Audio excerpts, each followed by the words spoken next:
Call to order the regular meeting of the Dickinson City Commission for Tuesday, July 16th, 2024. First item on the agenda this evening is Pledge of Allegiance.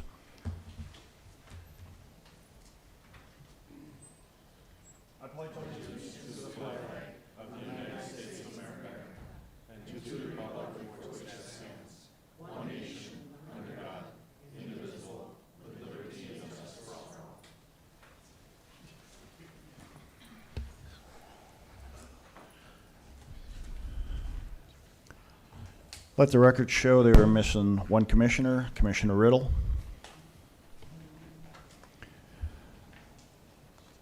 City Administrator Dossinger, the order of business, are there any changes to the order of business? Good evening, Mr. President, members of the Commission. There is no change to the order of business this evening. Thank you, Mr. Dossinger. Commissioners, any questions on the order of business? Not, I'd look for a motion on the order of business. Mr. President, I move to approve. I have a motion to approve the order of business as presented. Second. And second, any further discussion on the order of business? All in favor of the order of business as presented, state aye. Aye. Opposed, same sign. Motion carries. Next item is the consent agenda. Commissioners, are there any items on the consent agenda that you wish to discuss?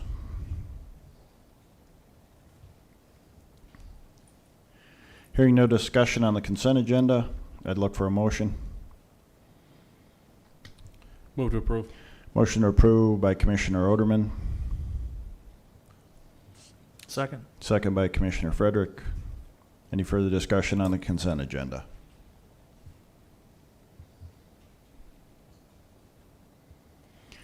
Hearing none, we'll vote. Mr. Oderman, Aye. Mr. Frederick, Aye. Dr. Bear. Aye. Chair votes aye. Motion carries.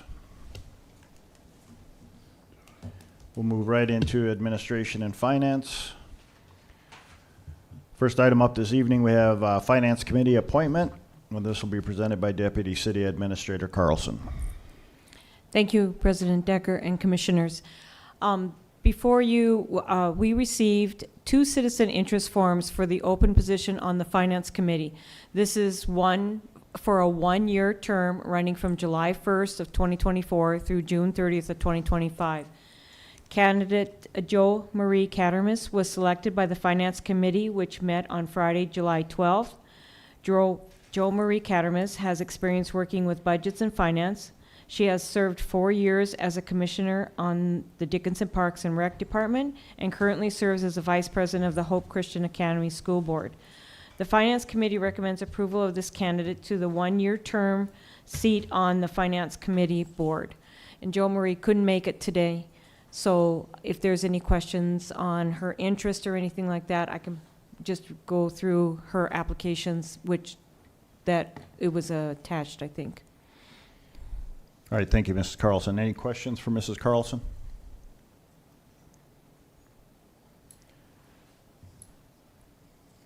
Any discussion on the appointment? If not, I'd look for a motion to appoint Jo Marie Cattermas to the Finance Committee for 1 year. Mr. President, I move to approve. I have a motion to approve by Commissioner Bear, Second. second by Commissioner Oderman. Any further discussion? Hearing none, we'll vote. Dr. Bear, Aye. Mr. Oderman, Aye. Mr. Frederick, Aye. Chair votes aye. Motion carries. Mrs. Carlson, you have our monthly financial report. Thank you, President Decker and Commissioners. I can't get my, oh, it works once in a while. There. Okay, the Treasurer's report, this is for June 30th. So the Treasurer's is our checking cash total is at 69 million. We're still earning a 3.82% on our interest of our cash accounts.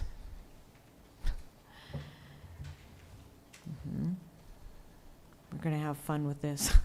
I can't get it to click. Okay, thanks. So the investments at 36 million, those have not changed in the beginning. Like I said before, our city pensions are paid in the beginning, and then they stay there for the rest of the year on that. You want to go ahead? For our 1% sales tax, we were down from 2023 by 118,000 on that one. And then if you go to the 0.5%, and that was down from 23 by 59,000 for this month. And then for the totals, it's the 6-month total in 7-year spread is down by 182,000 or 3.34%. The hospitality was also down from 23 by $2,416. And then the next slide. On the hospitality, the 6-month is up by 55,000 or 11.2% over the 7 years. Occupancy is the one that it's more of a pass-through, but we do track it. This was down this month by $1,865. And then for the totals of 6-month over 7-year span is slightly lower by 2.21% or $3,000. Oil impact came in higher this month from 2023 by 263,000. And then the overall over 7 years is above by 15% on that portion of it. Our benchmark for our general fund revenue and our general fund expenses, the benchmark should be 50%. So you can see that the general fund collected is at 58%, and then our expenses are below the 50%, and that's a good balance. And then the next one on the utility, collected 53%, and their expenses are at 35%. And so with that, I would stand for any questions on the June financial report. Thank you, Mrs. Carlson.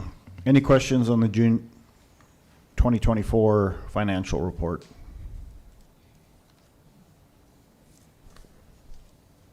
If there are no questions, I look for a motion. Mr. President, move to approve. A motion to approve by Commissioner Frederick, Second. second by Commissioner Bear. Any further discussion on the financial report? Hearing none, we'll vote. Mr. Frederick? Aye. Dr. Bear? Aye. Mr. Oderman? Aye. Chair votes aye. Motion carries. Mrs. Carlson, you have some job descriptions? Actually, Shelley's going to be doing that. Okay. Thank you, President Decker and Commissioners. So yes, we have some job descriptions. Since the vacancy of finance supervisor back in September of 23, we did have a period of time where we did attempt to fill that position, but for multiple reasons we're not able and not successful. In the meantime, the duties have been split up between current staff members in the finance department, and that left Linda to decide what might be the best use of our resources, and that would be the finance staff, the needs of the other departments within the city, along with suggestions from auditors.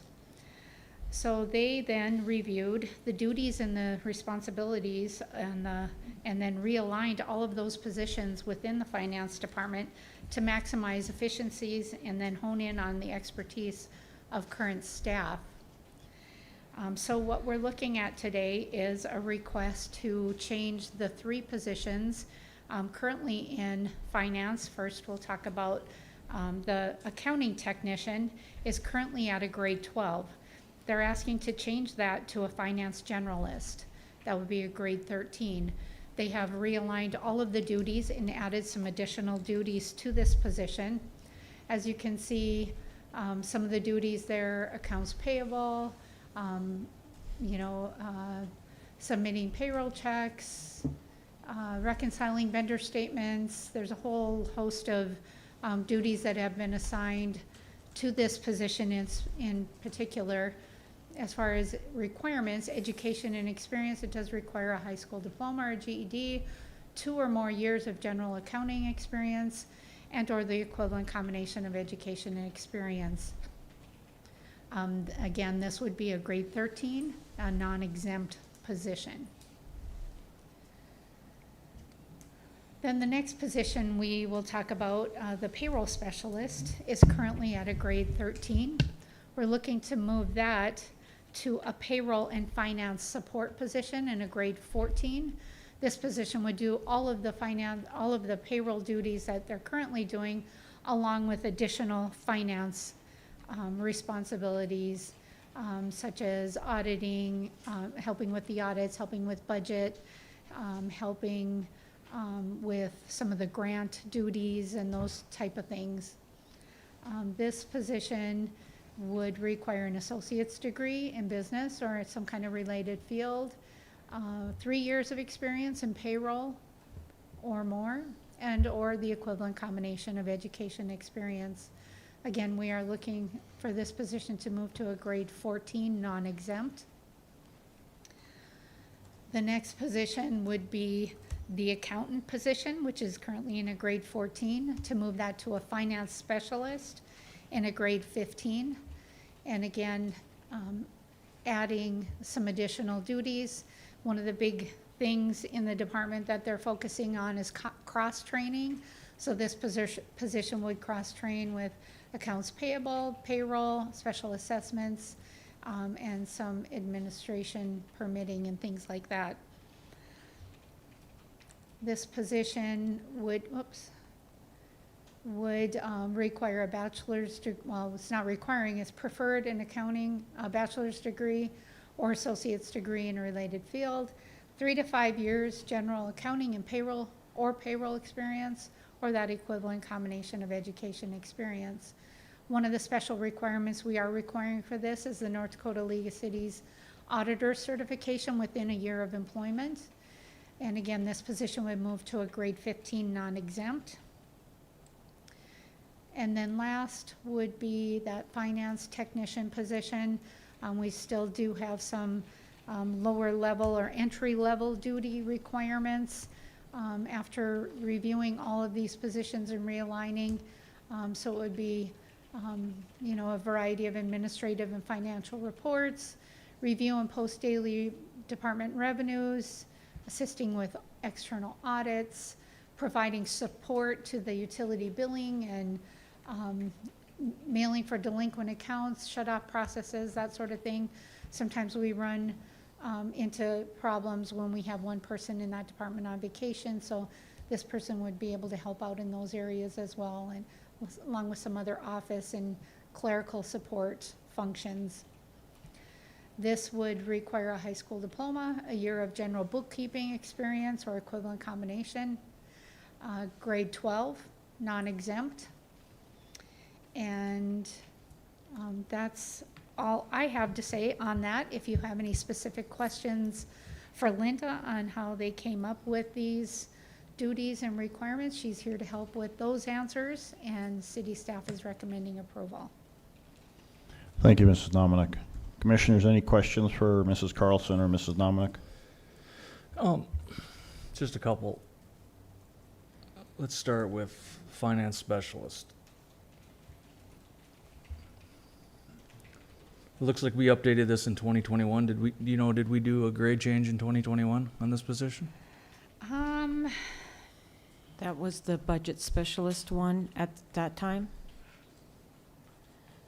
That was the budget specialist one, and that was 15. So we, when we did the budget specialist, we dropped that to be able to do the finance supervisor. So I would say that yes to your question. Did we update that before? Yes. But then when we went to the finance supervisor, which Mr. Maury was at, then we dropped the budget specialist position. And the way I looked at these positions and worked them backwards, I left the finance supervisor there as a position that still could take over when my departure, but I'm not filling that one at all, and that one is at a grade 16 or 17, I don't remember. But I'm not doing that one at all. What I'm looking at is taking the steps for succession and for leadership in my staff and in those positions. What is it going to take for the finance team to continue for the city, to continue going what we need? And one of the things that we really do need is in the finance tech position, which is the grade 12 one, is we need a customer support. And if you remember, we did bring forward last year in the budget process, we were looking at a possible customer support administrative person that could help cover the Windows, the customer service support, and for utility billing, court, even assessing at that time and stuff. And we didn't get to move forward. So for realigning all of that and then be able to support the extra departments downstairs, the other duties that some of these other, like the finance specialist, the payroll specialist, are going to be taking on, is also to help support administrative services in Rita's position, to help back up the assessments, the permitting for licensing of the liquor license and things like that. We don't have a backup for that. So this is what we were looking at, was to look at what could we do. And then in our audit every year, we do get a finding, which I can't get rid of, and that's in the segregation of duties. And that was in our ARAP section. Standard doesn't allow you that you can do invoicing and then pay checks. But because we are so lean, we've always done it. We've always been able to ride over it. But this will help that, where we're going to move the AR completely out. AP is going to be completely separate, and we will solve that problem, plus have a customer support working the AR and the customer support for the other departments. So this is the finance tech you're talking about? The finance tech. So this position's been approved already, though? But we don't have anybody in there? No, we don't. At this time, the accounting tech is the ARAP right now. So this is a new position, then? The finance tech, I renamed everything so that they follow the standard. So accounting tech changed to finance generalist, and then taking some of those AR positions, I split that accounting tech position from AP to AR. So I changed it from finance tech to finance generalist. Finance tech will do customer support AR, finance generalist will do the AP, payroll and finance support is taking on the accountant and the payroll, and so he will be taking on the budget and audit processes of the payroll system. And then the accountant position is taking on the budget specialist and some of the supervising duties that can help lead and do the cross-training and support. So that's how I presented these, and using staff to go through these, and we went through the GFOA, the Government Finance Officers Association, to find out the standard of what these accounting positions should be, because I know in the last 3 years when we've gone through marketing, it's very hard for those types of positions to be able to be marketable across, because we use different naming titles and duties, plus we were doubling up in a lot of them. So that's why we decided that I just took my time. It took me a year and some. And then the first quarter in this year, I sat down with my staff and we went through all of it and decided what is it going to take to make the city continue going in very little of 3 people to 4 people to keep the city going, and what can they do? My staff has been very excited, been able to have the opportunity to learn more and have some leadership in the accounting of the audit and the accounting of the payroll and with the budget. through our budget sessions, you see my staff sitting in there. That's what they're doing, is they're learning so that they can possibly have a succession, and this way we can continue going up. So, I'm still not following. Is the finance tech a new position then?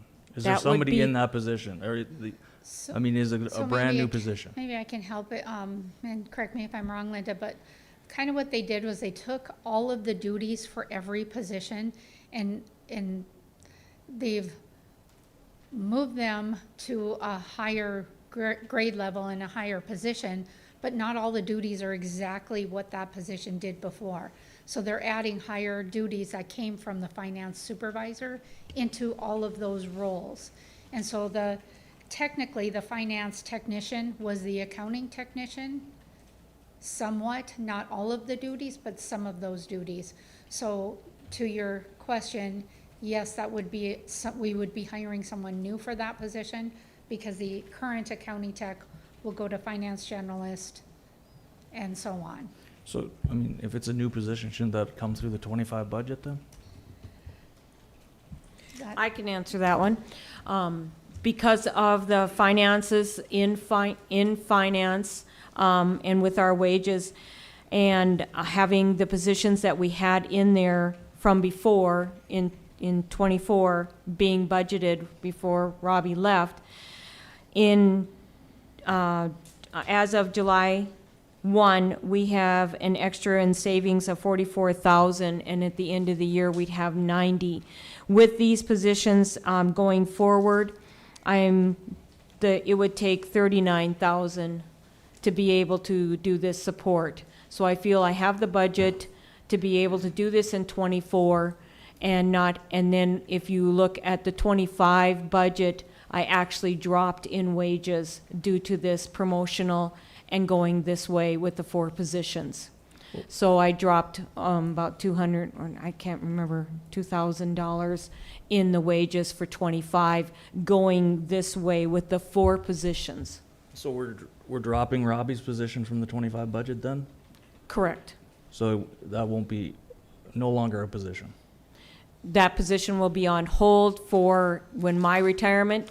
Do they want a finance director? Do they want, it depends on what the CA or my boss wants to do. So it's gonna be an approved position but unbudgeted for 25? Unfunded, Okay. yep. And then is anybody else concerned that we're taking any accounting experience or schooling out of this and just requiring a high school diploma or GED? I mean, not even an associate's degree is required in accounting. I think that's been something that's kind of happening more and more, that they are kind of going away from the degrees. I think, correct me if I'm wrong, Linda, I think that their staff looked at other job descriptions, Fargo, and I don't know where else. Fargo, Minot, Grand Forks, West Fargo. We also looked at the state, what they require, and we looked at the general, and then just going through, and I actually talked to North Dakota Job Service, and they also stated for the first 2 positions, you're not going to usually get somebody to come in at that wage level with a degree. And I think that's why we had a hard time looking and getting a position that I was looking for somebody that had degrees, and there's more people out there with more experience than there is out there getting a degree on things. But that's why I left the degrees in the other ones. Well, no, okay, well, in the accounting tech, I think, what was it, where's that here? The finance tech is. Well, it's called finance generalist now, it's called. Finance generalist. This is the next one. That one, also we dropped associate's degree in accounting and just require a diploma, or GED, or some general accounting experience. But we're also raising that a grade. It's accounts payable, which was the accounting tech. And it's equivalent with experience also. This What- way, sorry, So is it the additional responsibilities is why we're raising the grade? correct. There is a lot more, we've turned the positions so that any one of them can cross-train to help with the audit and with the budget. This year, each one of them have been doing all the different categories of saying payroll, has done all the personnel processes. My team, when I let them go with this, they're the ones that came up with that new personnel system, working with Aaron Meyer in IT. I'm the type that likes Excels. I'm the type that likes to be able to have VLOOKUPs. I have 25 tabs on my computer because of Excel. They're doing it out of real data, out of the GP software system, and they developed it. And that's why our budget looks so much better than it does, because the fact is, I take it at a period of time, and then I figure from there. They're taking it from real time. And then they're being able to do with real deductions and everything. And I've just seen a great leadership going forward with my staff. I mean, I feel very good about going in the next couple years and looking at for my retirement, that the city's definitely going to have a great team going forward, and nothing's going to be missed and stuff. So I feel that they've really taken the reins for leadership and the succession. And to Commissioner Frederick's thing, you get somebody in those lower positions and they've got this opportunity to keep moving. In my retirement, somebody might be able to move up or whatever they need to do and be able to continue with this cross-training the way I've set it up in these job descriptions. That is a succession for finance. And that's how you're going to get that, because they're going to want to go back to school. They're going to want to get their degree. They're going to want to be able to do this. There's not too much that you can do for government funding in school or books. It's a learned process. You're going to have the basics of accounting, but you're never going to have the governmental until you're actually in it and stuff. That's just how government is in college. So.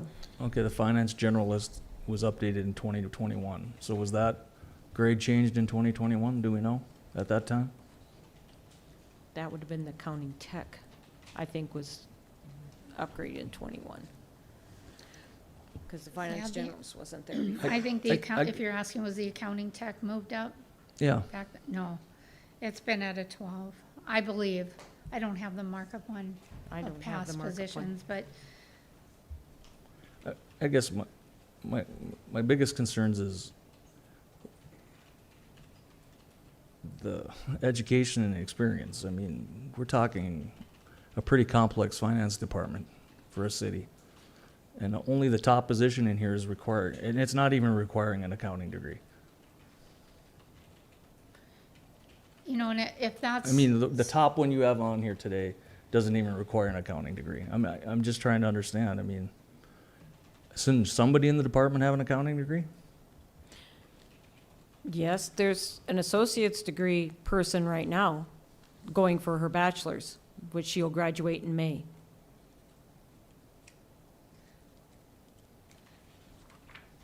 And if you want to change that requirement, you know, we always put in, or the equivalent combination of education and experience. Our staff have that level between the associate's degree and the experience to still meet that level. But if you're thinking in the future, ever having to, you know, replace the position, if you feel like that position needs a bachelor's degree, that's something we can certainly look at changing. Well, But I also feel like the role Robbie left was the one that would definitely require a bachelor's degree. And can you tell me why we're not trying to replace Robbie? I mean, We did try. I did have an accountant position open, and I just did not get the applicants. And that's when I said, I'm pulling this. I left it open for about a month, and I just pulled it and said, I'm going to reorganize. I'm going to redo all the job descriptions. I'm going to figure this out, and pulled my team together and said, do you think we can do this with the three of you if I teach you some of the different opportunities that you can do throughout the whole thing, and cross-trained you and stuff, and they cross-trained each other, and that's what we've been doing. And we've been doing that since Robbie left. I mean, my concern is we're changing the job description of accountant to finance specialist, and then we're lowering the educational requirements and giving them more duties. Can I answer that one? Commissioner So- Frederick, the reason I did that for another reason is because when you read the title accountant, you should be looking at somebody that has a CPA. That's an accountant. When you go to, when I first started with my internship with my degree, I was considered a file clerk, but I actually did AR and AP in the tax office. But then as I moved forward, nobody was considered an accountant until they were CPAs. We were finance, tax, we were accounting support, we were for the accountant. That's why I myself looked up the standards of what should be for titles and what other cities are using for titles of their finance, and most of them are finance tax or treasury tech, or the state uses, not treasury, but it's not finance either. I can't think of what it is now. But I'm just saying that I went with the standard, and I have that, and I showed that to Shelley and stuff, where I wanted to go with the names of them to be marketable. Because I feel that if I use these words, these titles, I'm going to be able to gear up, I hope, some enthusiasm for people to come and want to learn and be able to continue. I didn't ask my staff to go back to school, but they looked at it as a leadership opportunity and to be able to succeed, have some succession. I didn't have any succession in this before.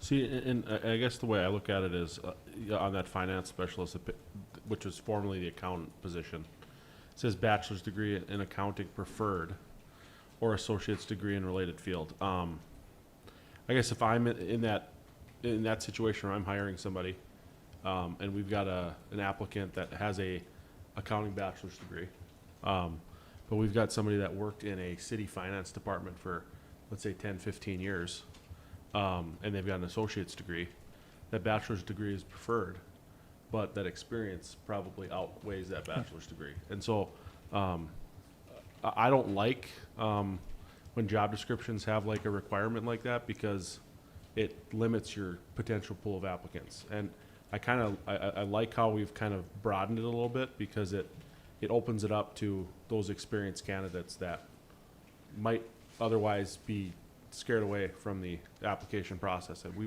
run into that at the hospital all the time, where our job descriptions have requirements, but we have like a really good candidate that says, well, I would have applied, but We always that have, requirement says we always so. have the catch-all that's in every one of our job descriptions, the Yeah. last one, or equivalent combination of education and experience.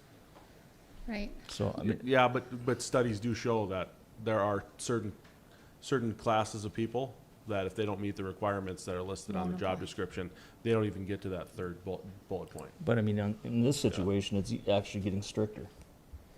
It says preferred. Before it said bachelor's degree or in accounting or related field. It's actually getting stricter. Well, but it brings in the associate's degree.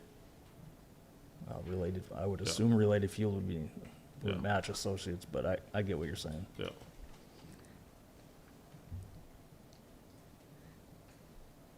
Okay. Ms. Carlson, Yes. so with what Commissioner Frederick's saying, 3 of these positions would be positions that individuals could move up into. You have specific individuals in mind for these? Correct. The 3 positions, I will open it up, but I'm looking for promotions for the 3 that I have now. Okay. And then And then there's, open up the finance tech externally and internally. and then, again, one of these are brand-new positions. The finance tech position, the one Okay. grade 12 position. And that's the one that you would, that individual, whoever they are, would have additional, they would basically float around from department to department. Is that correct? Correct, that, to help that Okay. customer support. And one of the suggestions was to, hopefully, it would be nice to be able to have somebody that has customer service bilingual, to be able to help with court, to help with utility billing, even assessing, to be able to have a second language. Okay. Is that a position that could be put on hold for another year and go for possibly the other, and to be able to do well with the other three in the meantime? Actually, I'm going to say no, because the fact is then I'm still putting the finance generalist with AR and AP. And I'm trying to get that finding off of our audit that I've had for the last 4 years. That's what I'm trying to do, is split that up, because it is just not practice to have somebody that actually invoices for a payment and then writes a check out to a vendor. And we always have, it's a very first finding in our audits for the last few years, and it's due to, I don't have enough team members on it. And I did take this, some of these job descriptions, and I did ask our audit team to look at it and just see if this would suffice as far as taking that off. And the sooner the better. And with the finance that I have for budgeting in '24, I'm saving us still $90,000, and in '25 in budgeting it, I'm still saving $2,000, because our actual, what they're earning now to where they're going will actually come down in '25. It's because the payroll and finance support position's really not changing. It's just specialists got taken off of there, right? It's just adding the finance support to it. That position never had any audit or budget in there before, as far as actually working the audit. And now with the budget, personnel and budget. That was always under the accountant and or budget specialist. I mean, because that one was just updated in '23.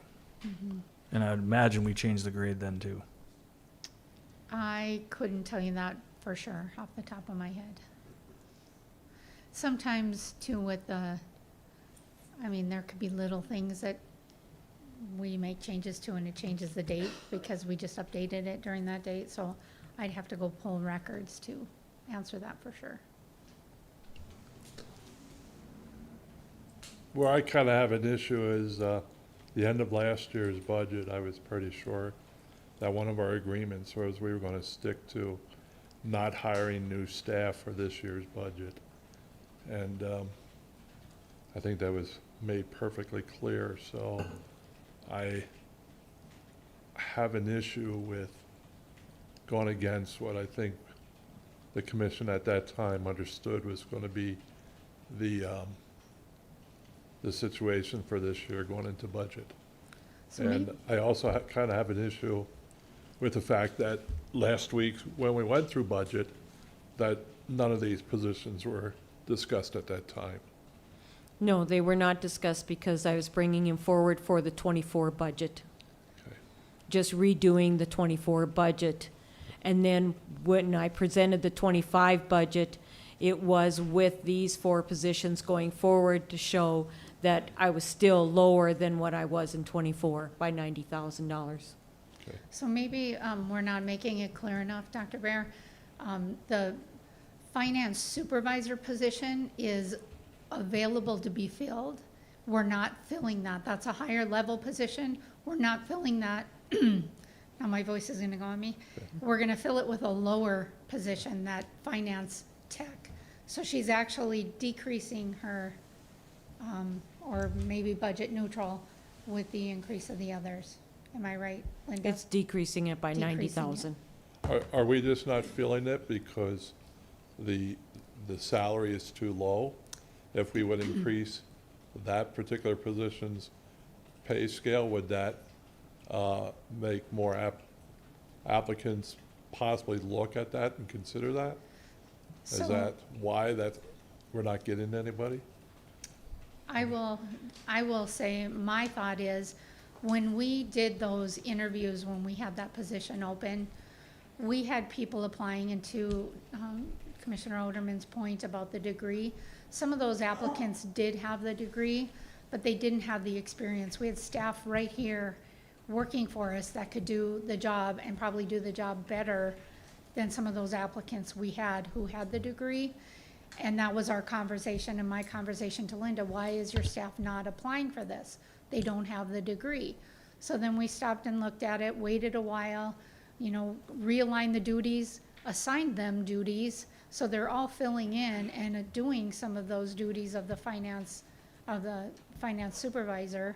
They have been doing the duties, but with Linda thinking about retirement in the future, she didn't want to fill that position necessarily with that level or higher than that level, not knowing what, Dustin or the commission's vision would be at that point. Maybe you don't want to fill it as a deputy city administrator. Maybe you do. Maybe you want it as a director, a manager. At that time, you can make that decision, but rather than having all those higher level positions, let's get the people down below that need, can do the work that we need done and fill those spots now. And when she leaves, we can decide what level to fill that at, is kind of where she was headed with this.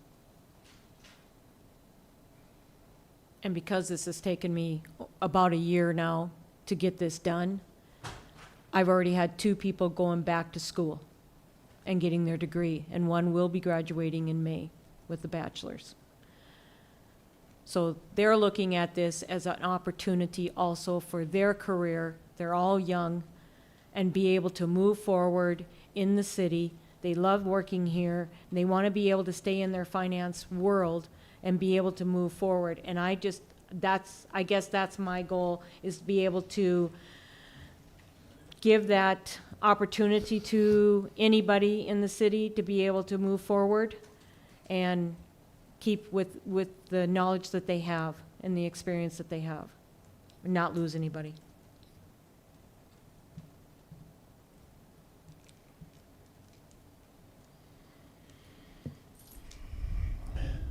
Any further questions or discussion?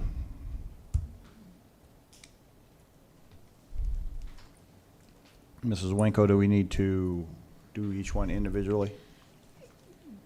Mr. President, considering the conversation that's been undergone here, I think that would be best in case there's a differing positions on each of those positions. Okay. So just for clarification, the accounting tech as listed in our agenda is really the finance tech. Yeah. Because when you do pull it up, it does say finance tech, but it's listed as accounting tech originally. Yeah, I think the file name is just, Yeah. Okay. probably need to go to timetable though. Yeah, we probably should. We've got people waiting. We'll have to come back to this, Mrs. Okay. Malinick.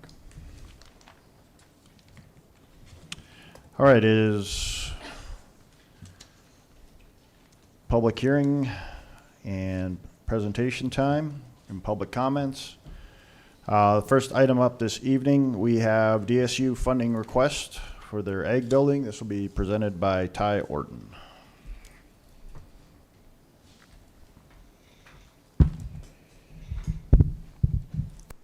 Well, thank you for having me.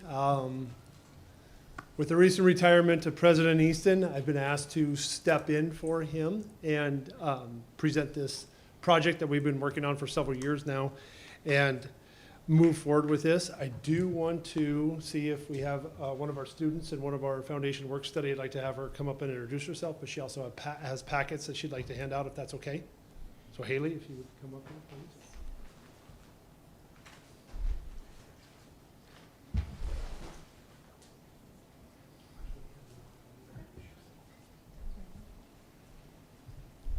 Hi, my name is Haley Oberlander. I am originally from Warden, Montana, which is about 30 miles east of Billings, Montana. I came to Dickinson to go to school at DSU in the fall of 2019 and actually graduated here this last December with an elementary education degree. I fell in love with the community and the resources and opportunities here at Dickinson, and will be taking on a third grade position here for Dickinson Public Schools, and I'm excited for the future. Like I said, I fell in love with this community, didn't want to leave, and so I currently work for the DSU Heritage Foundation as I'm getting my master's degree in elementary education, and then this fall will start my teaching degree. So I'm excited to start my new opportunity. Thank you. Well, we're glad you stayed. So we wanted to introduce Haley in this, just to remember we're all here for that reason. We're here for the community. We're all here to make sure that we're doing the right thing to make Dickinson better, and Dickinson State is Dickinson, and Dickinson is Dickinson State. We try to bring everybody together in that constantly. Do we have a slideshow? Did that go? Okay, so this slideshow is almost the same as when we presented several months ago. We did make several changes that we are looking at. This project is moving forward. We did receive $17.1 million from the state at the last session with a $900,000 fundraising goal. We have hit that $900,000 fundraising goal, so we are at $18 million minimum. We are building an $18 million project. Part of this is we need to start to separate the two projects. We have the classroom building. We have the parking lot around the BAC, around the classroom building. That's going to be roughly $9 million. That is part of that $18 million. That is the first part that we did in this project. The classroom part is the number one priority. We took care of that building. So $9 million out of that. That's redoing the entire building, such as lights, electrical, HVAC, the entire things. Restrooms are all going to be redone in that building so that our students walk in, they will be in the newest building on our campus. It will look a little similar on the outside with some new windows, all of that, but we are going to continue to push that. That's going to break ground, if you will, January 1. Our students will be out of that building for that semester, the spring of 25, with hopes to be in the classroom building in the fall of 25. So they're only out in a different building for one semester.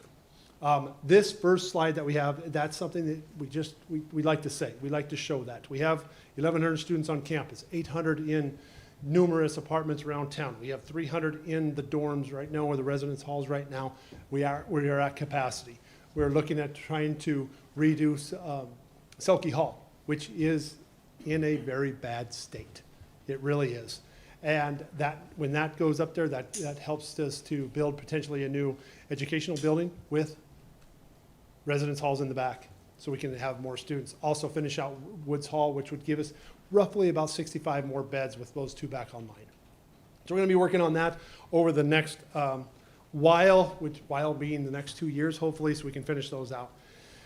Adding that, we want to make sure that we have 1,500 students on there. 1,100 are feet on the ground on campus going to school. The other 400 are kids that are in dual credit, kids that are online, kids that are graduate students. All of those are counted in our head count.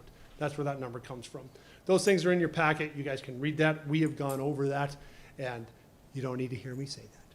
So I will push on here. Okay, so to review the project real quick. This is the overview of the project. The light blue is the classroom building and the existing rodeo grounds, or the indoor arena. Those two are existing right now. This is a renovation project. We are not tearing anything down. We are using the existing indoor arena, which is going to save us roughly $2 million for the project. If we had to start from scratch, it is said that it would be a little bit more than that, but we're counting that as around $2 million because we're using the ribs, as we're calling them, to make sure that we're saving money.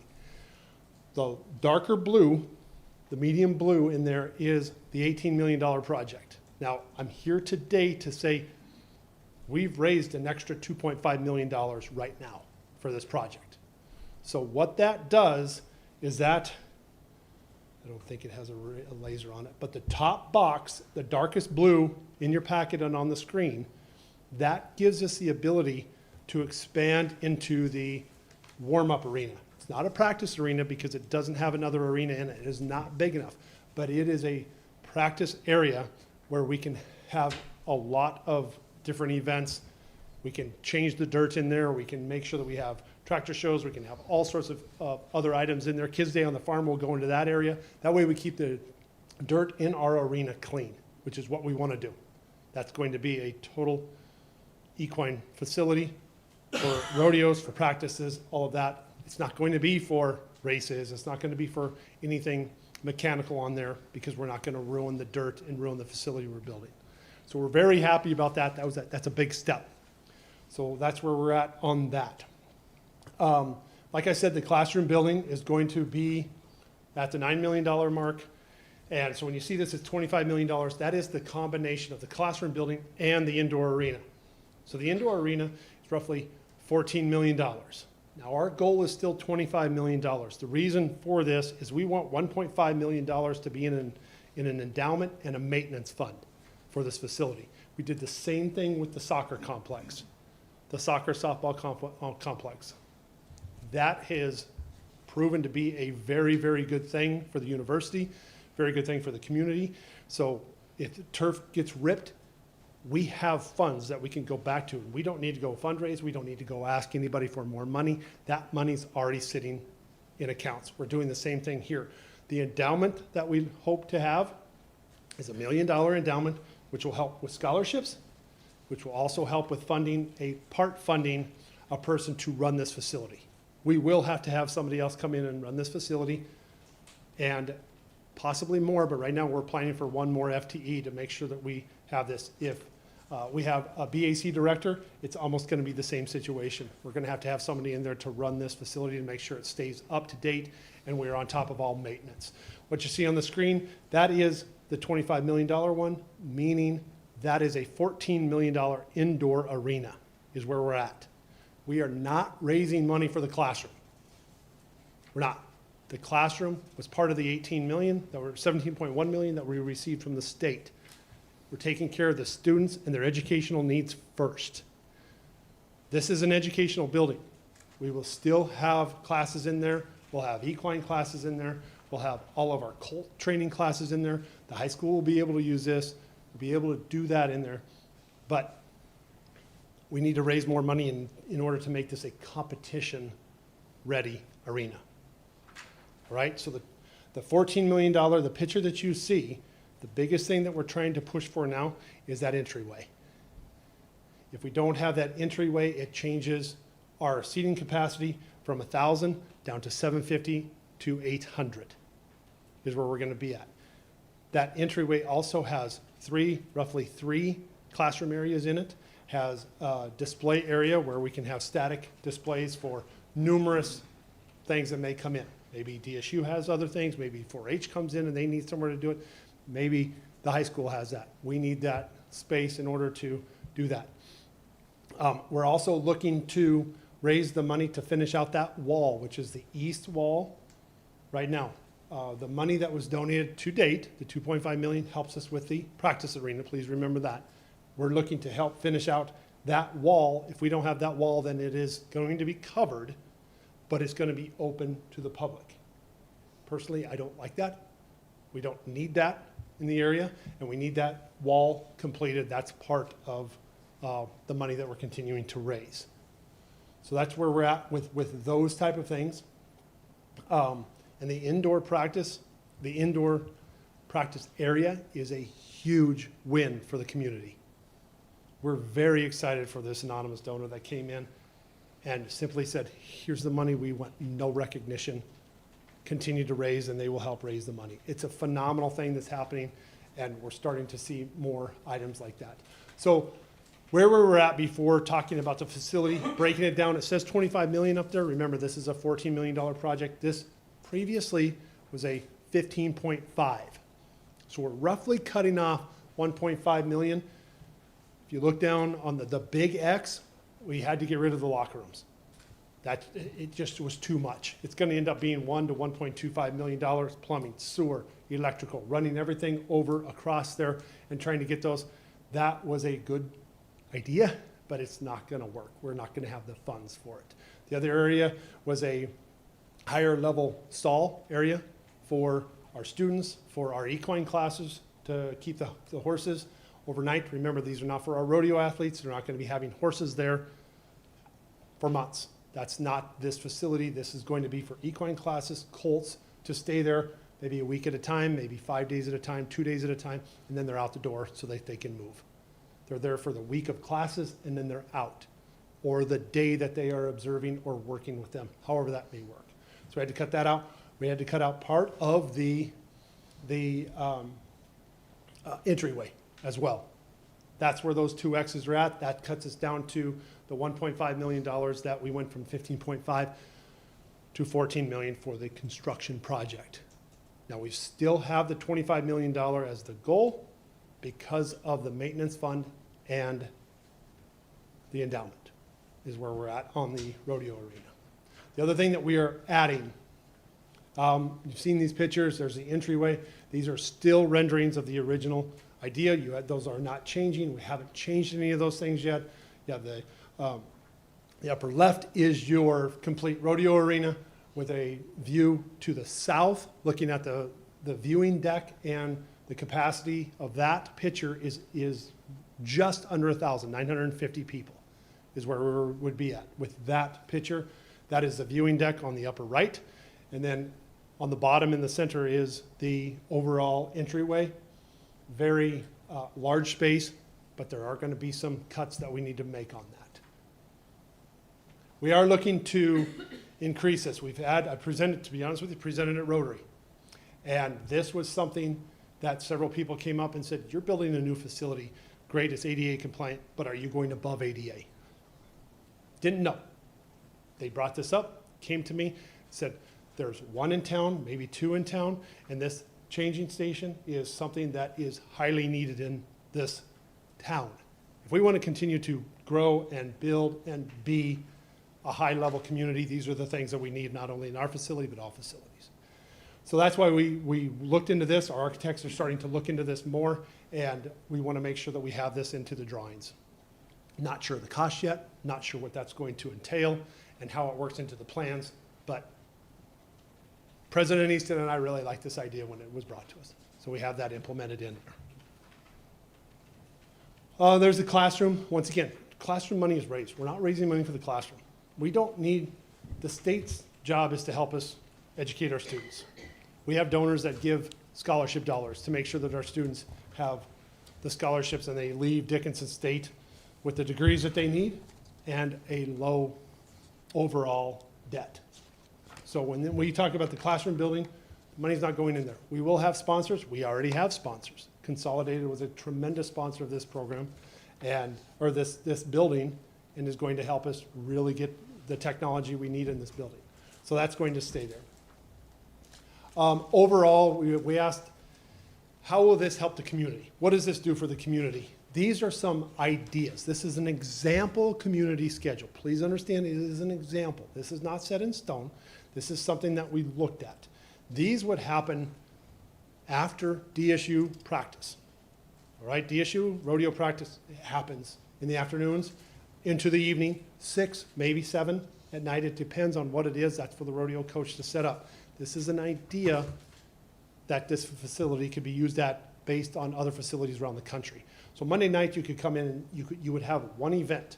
So you could have all the people that could come in and have barrel racing. They come in for barrel racing on that night, so you don't have to continuously change. It's not chaos.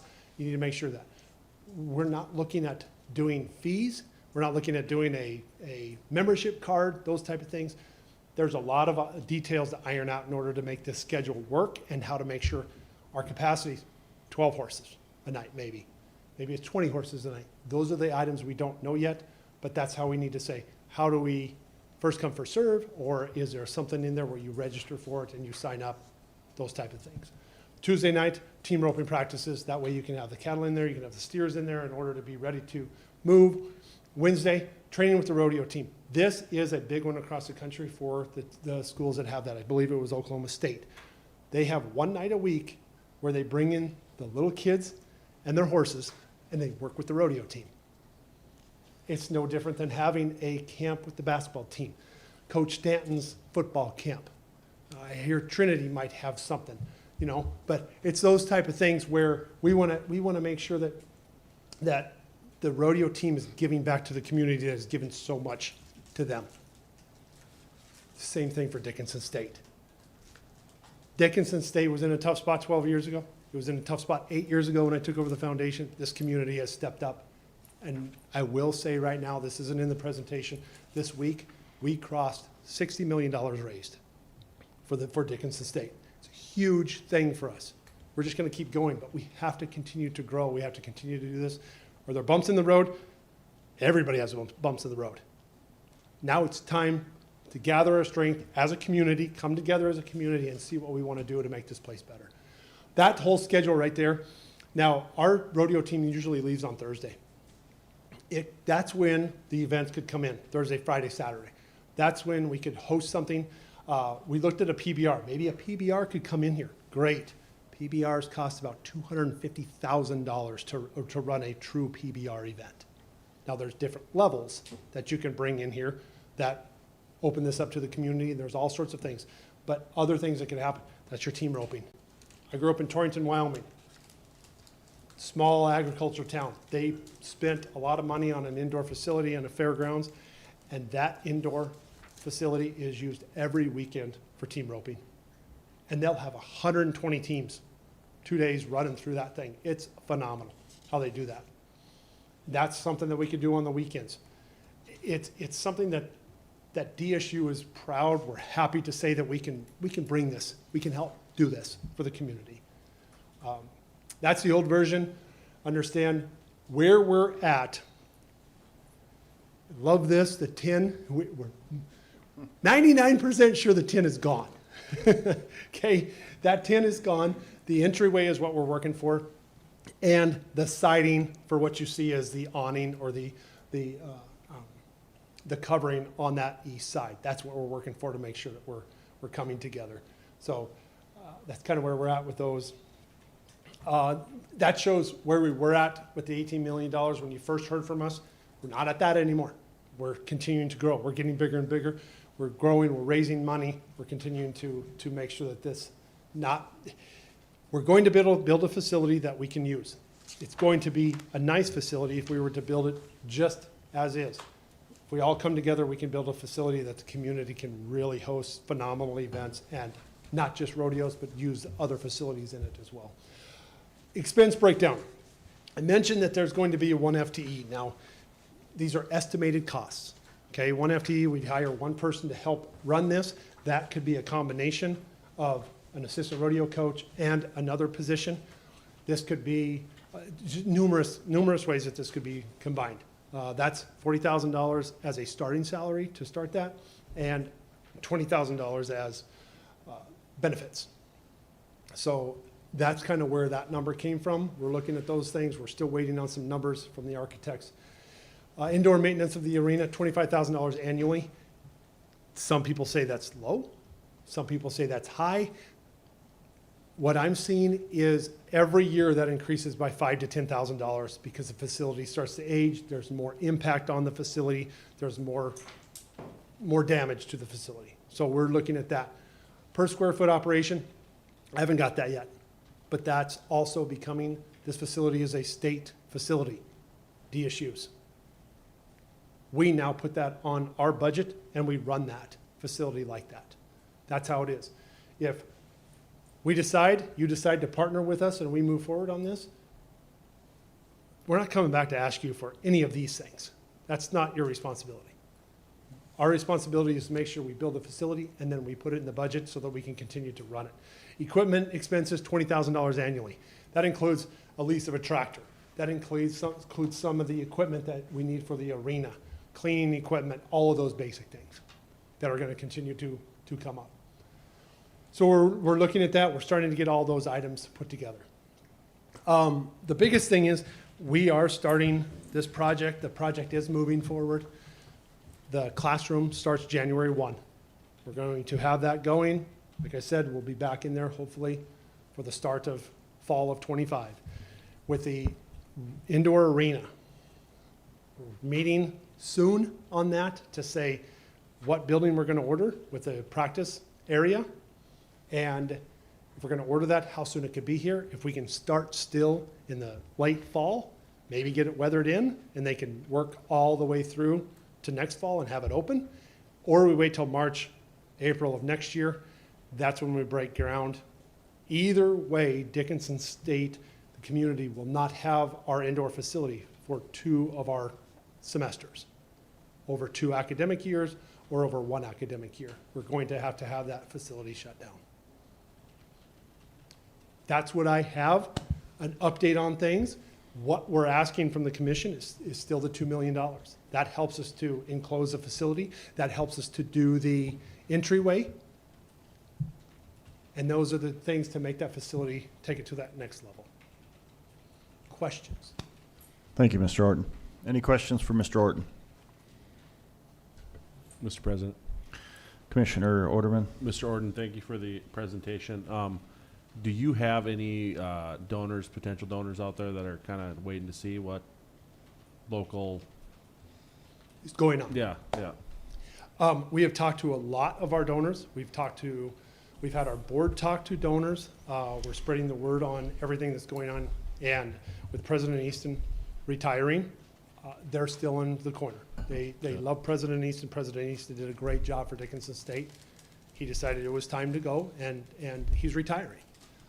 We thank you for everything you did. The guy was a phenomenal person. Now, that's on the record now. But the one thing that our donors are telling us is we're supporting no matter what. We had the lead donor and a family come in with that $2.5 million.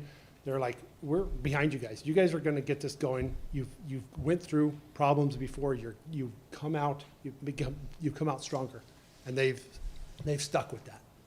So we have that. As for I'll just say it's the nursing.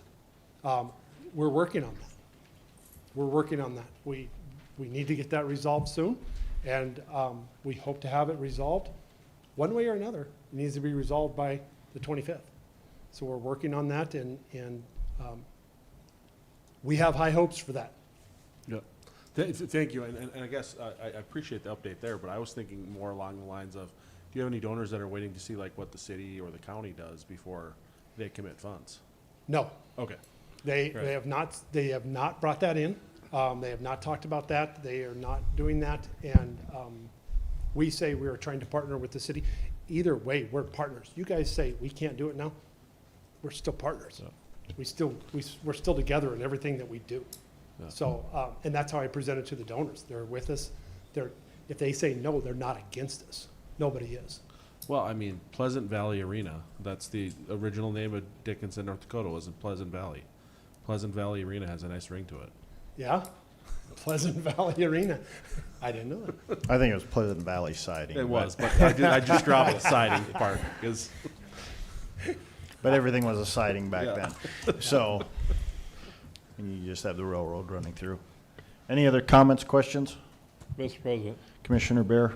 Mr. Orton, wonderful presentation. And this is a great project, and I do support it. However, I do have one concern. Yep.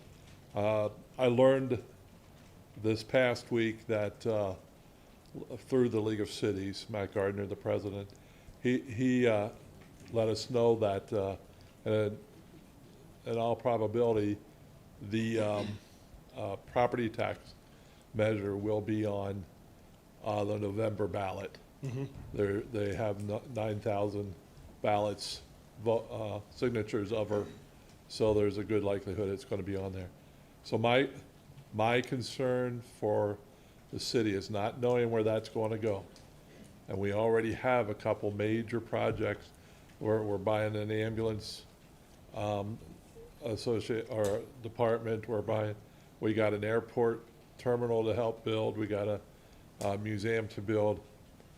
I'm just wondering if it's possible for the college or the university to wait until November for us to give an answer to see which way that measure goes. Because that's, I believe that's $5 million right off the bat, or 13, Well, 5 to 13. You know, we're guaranteed, by that measure, we're guaranteed our property tax to 5.7. The unknown is what happens to GPT and Prairie Dog and all the additional funding the city receives in lieu of property tax, which is oil revenue. So we'll get our 5.7 no matter what, which is our operational funds. Helps with operation. What the largest thing is the GPT, what Linda reported tonight. So far this year, we're at $8 million we've collected, roughly. So that's, anything's on the table if this passes. So my question is where typically, and Ms. Carlson, for you, where would this money come out of? Would that, And I think that Mrs. Carlson and Mr. Dossinger have looked at two funding streams, if either one of you want to. Thank you, Mr. President, and members of the commission. The mainstream that we'd be looking at would be the 30% of the 1% sales tax, which would be designated for capital and community improvements for Dickinson and southwestern North Dakota. So that would be the main funding source for this project that we would look at. We also, as we have discussed in the past, we have our future fund. You know, the problem with that is identified as is, it does have some parameters around it, how it is to be used. okay, You know, I guess my suggestion would be, I don't think we can, personally, this is my opinion, I don't think we can do the full 2 at this time with the unknown. yeah, that would be my concern. You know, but we do have some CDs that are coming, that are maturing, that we could do 1 probably, and then disperse that over a 5-year period to them. Whatever know. the commission wishes. Yeah. You know, we do have CDs coming in at the end of the year, Yeah. one. So we have options, you know.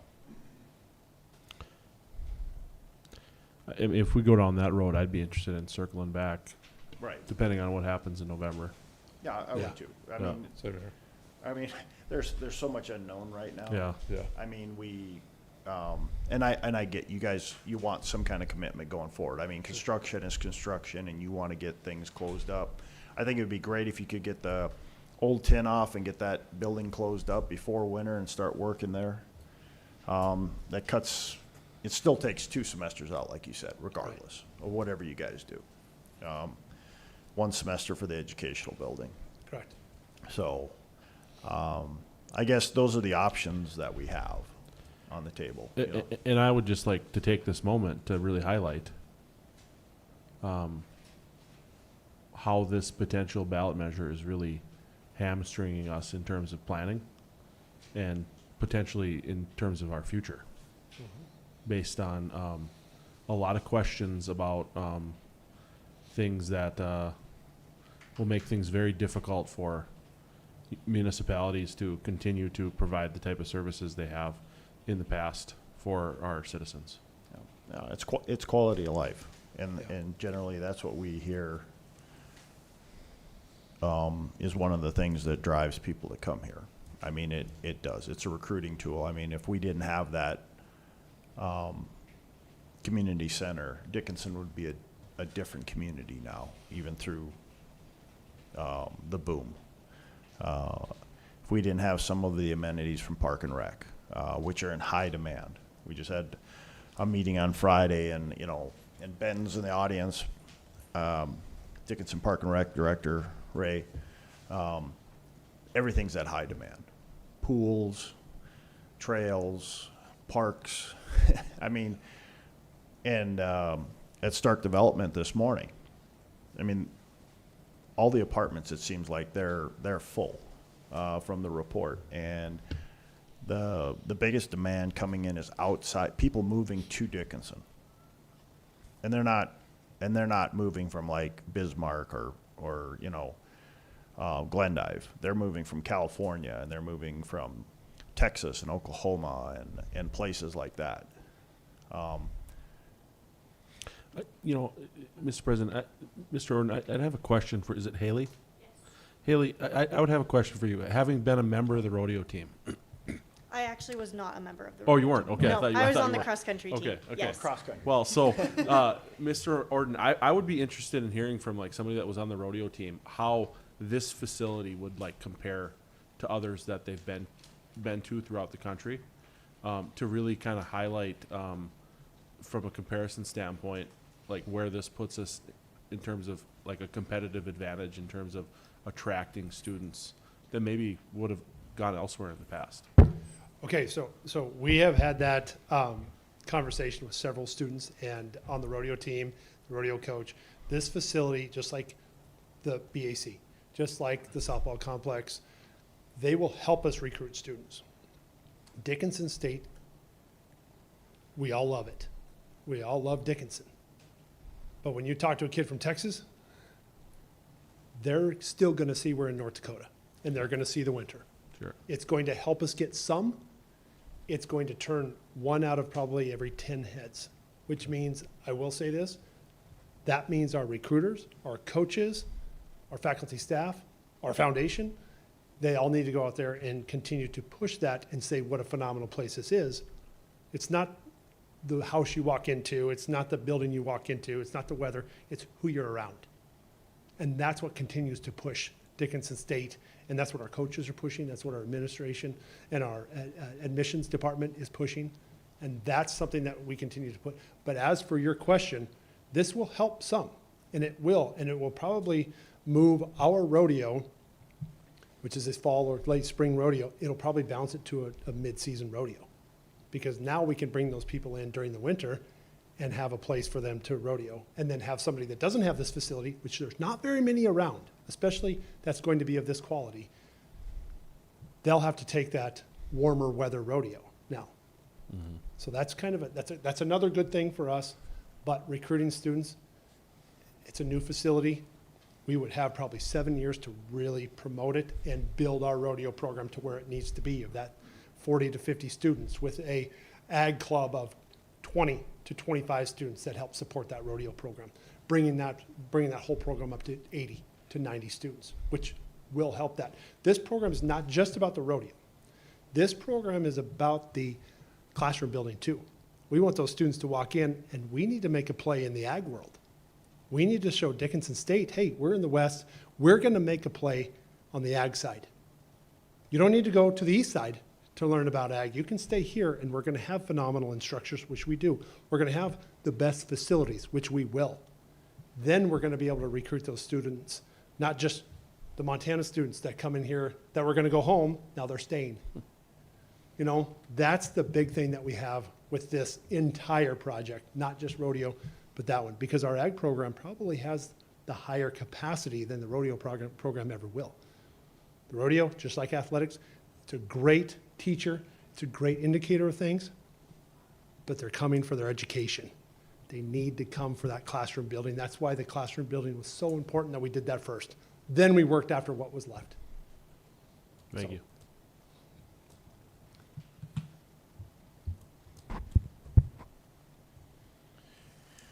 Well, Commission, if there are no more comments or questions, I guess I would look to you to.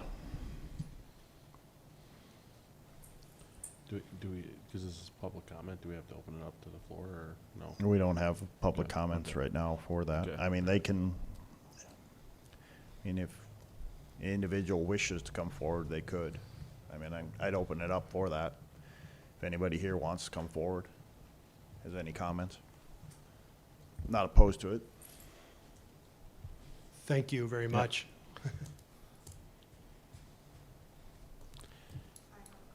Sure, come on up. So I attended DSU for 4.5 years, and I have a bunch of friends that are on the rodeo team. I was not, but coming from rural Montana, I do know a lot about it, and so I did grow those friendships. And I actually was the dog watcher of the people who were on the rodeo team when they had to travel to Nebraska for 3 weekends in, their season, or they had to travel to, way out in South Dakota, Minnesota, in those areas. So I do think it is beneficial for those students to not have to only, travel to all the way to Nebraska to compete, but to stay at home and compete here as well as a member of DSU. Thank you. Oh. Well, you ran cross country, so that's kind of a rodeo, so. Being a graduate of DSU, I obviously support the project. I think it's a good project, and my only concern tonight is making a decision short one of our commissioners without giving him an opportunity to give his opinion on it. But maybe you guys think different. I just think that this should be, if we're gonna commit possibly a couple $1 million, that everybody should be here to vote for or against. That's my only opinion on it. Mr. Orden, you've waited a couple months. You willing to wait a couple more weeks? We have no problem with that. Okay. Well, why don't we table that then? That's a good suggestion, that we have a complete commission here. Now, one of you other three, I'd move to table. okay. I second. Yeah, a second. So we have a motion to table by Commissioner Oderman, second by Commissioner Bear. Any further discussion? All in favor of tabling till the next meeting, state aye. Aye. Opposed, same sign. Motion carries. All right. We have a presentation this evening from the Dickinson Rail Fanning and Model Railroad Club and Mr. Fitzik. Welcome. Hello. So I'm a representative of the Dickinson Rail Fanning and Model Railroad Club. Thank you for letting me speak. All right. So Northwest Hiawatha information provided by the DRNMR Club. The Dickinson Rail Fanning and Model Railroad Club is giving this presentation hopes to tell you the Dickinson State Commission more information on Amtrak's North Coast Hiawatha. A short history of the Dickinson Rail Fanning and Model Railroad Club. The Dickinson Rail Fanning and Model Railroad Club, DR&MR Club, was founded in 2023 to provide a communication link between Dickinson area rail fans and model railroaders. Rail fans is the hobby of watching trains. This DR&MR Club presentation will show some additional accurate information on the North Coast Hiawatha. If anyone is interested in joining the DR&MR Club, please talk to Mark Fitzik, me, after the presentation is over. If you have any questions about the information in this presentation, please feel free to interrupt. The Empire Builder. The Empire Builder is named after a former Great Northern Road train of the same name in North Dakota. It runs along the same route which passes through Fargo, Grand Forks, Minot, and Williston. Let's consider a rail fan taking a trip on the Empire Builder. From Fargo to Minneapolis. He must arrive at the Fargo station before 3:29 a.m. The train will arrive in Minneapolis at 8:39 a.m. He will pay at least $41. If he wants a private apartment, then he must pay an impressive $193. The Empire Builder runs along BNSF's High Line, the former Great Northern Main Line. It is a more efficient rail line than the former Northern Pacific Main Line that Dickinson is on. Here we have a postcard picture of the Great Northern Empire Builder. Must be one of the lakes in Minnesota, right? Actually, that's in Washington. I'm just kidding. In 2022, the Empire Builder carried 295,000 passengers, had a gross revenue of $49,600,000. Only 65% of the $76,300,000 cost of operating the train is recovered in the revenue. However, it is the most popular long-distance Amtrak train and the second most profitable. In 2022, $6.731 billion was appropriated federally to operate Amtrak. Amtrak has never been able to make a profit or even pay for itself. According to the federal DOT, Amtrak has a net revenue of negative $5,668,700,000. Bates Star Passenger Rail Authority mentioned the Empire Builder in their presentation, but had several inaccuracies, most notably the revenue from it. Here we have Amtrak's Empire Builder in Fargo. The North Coast Hiawatha. The North Coast Hiawatha grew out of the North Coast Limited and the Main Streeter. Both of these were operated by the Northern Pacific. The North Coast Limited was the NP's premier train, while the Main Streeter was the cheaper and slower version. However, in the 1960s and 1970s, the Railroad Depression began. The Railroad Depression was a result of heavy government subsidization of airlines and the creation of the interstate and highway road systems. This caused many railroads to lose money, particularly in passenger service. Many railroads went bankrupt. In order to alleviate the railroad depression, the government created Amtrak in 1970. Amtrak nationalized passenger service, and Wheatley struggled on. In 1971, Amtrak took over the North Coast Limited, merging it, the Milwaukee Roads Hiawatha, and the Main Streeter into the North Coast Hiawatha. Thus began its uncertain existence. Here we have a postcard picture of Northern Pacific. It's North Coast Limited.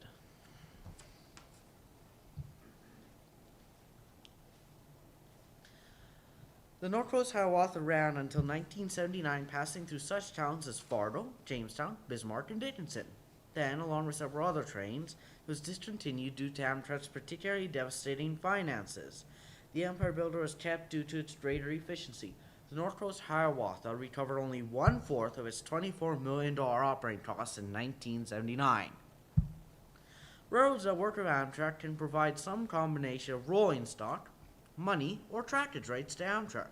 However, railroads partnered with Amtrak cannot run their own passenger trains. Amtrak owns very little trackage. It primarily uses the trackage of other railroads, such as BNSF. BNSF runs through Dickinson. In 1979, U.S. Secretary of Transportation Brock Adams remarked, "It would be cheaper to buy every Chicago-Seattle rail passenger a $370 plane ticket and 2 drinks than it is to operate the North Coast Hiawatha." Here's Amtrak's North Coast Hiawatha. Montana has been the most vocal supporter of the train's return, with the latest attempt being the Bates Star Passenger Rail Authority. In 2009, Amtrak published a feasibility study on returning the North Coast Hiawatha. This study projected a ridership of approximately 359,800 on a daily schedule. It was thought that some of these would have otherwise used the Empire Builder. Amtrak estimated that $1 billion of this would be needed to restart the train. More than $300 million of this would be for rolling stock. After it would be agreed upon, they estimated that it would take 4 to 5 years for the service to actually return. Counting the Bates Star Passenger Rail Authority's 8 estimated minimum years to get them to begin, there's at least 12 years of waiting for the train. What's an Amtrak? Amtrak, perpetually broke, wants to save money. They have attempted to standardize stations. This has largely resulted in quite a few very small stations. These small unmanned stations were not unlike a bus stop. It did not take long for them to be called Amshacks. It is very likely that Amtrak will construct one of these rather than use the existing depot. Even if the depot is put in good condition, it still will need to be maintained, very expensive. Even if an Amshack is not used, Amtrak may construct a more traditional station rather than use the original depot. Even in Fargo, where there's not 1 but 2 depots, Amtrak still is a small station. Here we have an Amshack next to an original depot in Western Virginia. And Amtrak can't even keep the O on their Fargo station from falling down. True advanced propulsion. Bates Star Passenger Rail Authority mentioned that one of their goals is for the North Coast Hiawatha to have advanced propulsion, hydrogen. In comparison to what is known as a straight electric locomotive, a hydrogen locomotive is impractical and inefficient. A typical diesel-electric locomotive, as used almost exclusively on BNSF, is extremely efficient. Electric power is generated by the diesel engine, sent to the control stand, and from there to the motors. A straight electric, the power is instead picked up from a catenary or a third rail. Straight electrics are more efficient than all other locomotives. Additionally, they are far less volatile than battery electrics and hydrogen. The Wabash Cannonball is a lot better than the Wabash Fireball. So why don't all the railroads use them? The catenary or third rail tends to be extremely expensive to install. Other repercussions. Batestar Passenger Rail Authority suggested that the North Coast Hiawatha would allow for improved freight traffic. On a small branch line, the upgrades needed to handle passenger traffic would indeed allow for a faster freight. However, Dickinson is on BNSF's main line. The only things that would be needed are stations and sidings, neither of which would affect freight traffic. Batestar Passenger Rail Authority wanted the North Coast Hiawatha to run 2 round trips every day. Very few of Amtrak's trains run more than 1 round trip each day. Those that do generally run short distances between highly populated cities on the east and west coasts. It is unlikely that the North Coast Hiawatha would receive such treatment. Even when it existed, it spent much of its life on a dry weekly schedule. Batestar Passenger Rail Authority was right in that businesses are going to want to be near the station, but there are very few people who want a train honking all night long next to their house. All those passengers are going to want to cross Villard Street. More crosswalk lights or, preferably, signals would be a safe choice. Other solutions.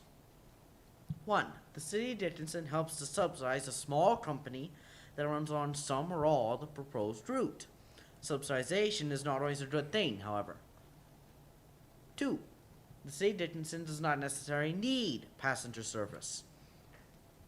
Part of the reason that Amtrak kept the Empire Builder and not the North Coast Hiawatha was that the North Coast Hiawatha route had better transportation options such as the interstate, Highway 10, and the airports. Why not put that money to more urgent usage, such as repairing the poor NP caboose in Prairie Outpost Park? The caboose is badly damaged. 3. Money does not need to be spent. Save it for future projects. Here we have that caboose that I mentioned earlier. As you can see, the paint is badly faded. Many of the windows are broken.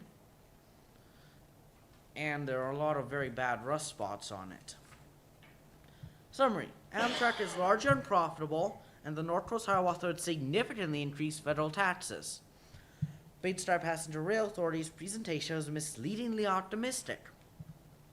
Dickinson does not require passenger service, having other options.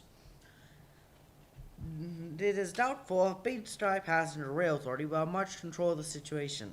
Even if Amtrak were to return, it is questionable if the desired effect would happen. The situation may have significantly changed in the 12 plus years that it will take to bring the North Coast Hiawatha back. Do you have any questions? Thank you, Mr. Fitzik. Any questions for Mr. Fitzik? Oh, we don't. Thank you for the presentation. Yeah, Oh, you do? I want to say thank you. It can be stressful getting up here to speak to us, and somebody of your age to come up here and do such a good job. I just want to say congratulations on doing a great job. Thank you. So, yeah. Yeah, thank you. All right, well, moving right along, we'll go into the public hearing for the Chapter 14 Code Amendment, Floodplain Model Ordinance. And this will be presented by Engineer and Community Development Director Skolacek.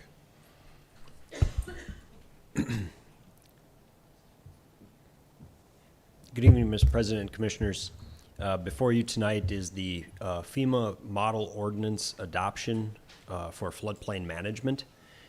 And this would ultimately be an ordinance that would repeal and replace the existing Ordinance 1404, which is the Floodplain Damage Prevention Ordinance, and that was adopted November 1st, 2010 by the City Commission. The new model ordinance is the recommended ordinance for all communities to adopt in North Dakota, being it meets all federal and state requirements for communities due to the flood insurance rate map updates for Stark County, which these new firm updates will become effective August 28th, 2024. By adopting this model ordinance, the City of Dickinson will be eligible for continuing our participation in the National Flood Insurance Program, or NFIP, and this new floodplain management ordinance will be incorporated into Article 14 of the City of Dickinson Municipal Code, whereas Ordinance 1404 was a standalone ordinance and it was difficult to find and ultimately utilized by staff and the public. And with that, in your packet, I also included then any of the changes were identified in red from, if you compare Ordinance 1404 to what's being proposed. With that, city engineering staff recommends approval. Thank you, Mr. Skolacek. This will be ordinance 1800, if I'm correct. And any questions before I open up the public hearing?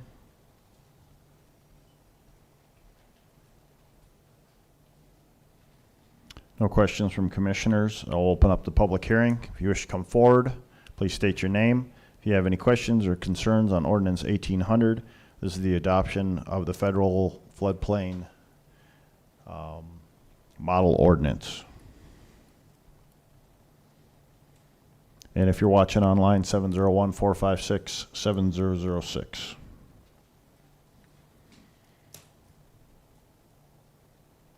Again, this is the first reading.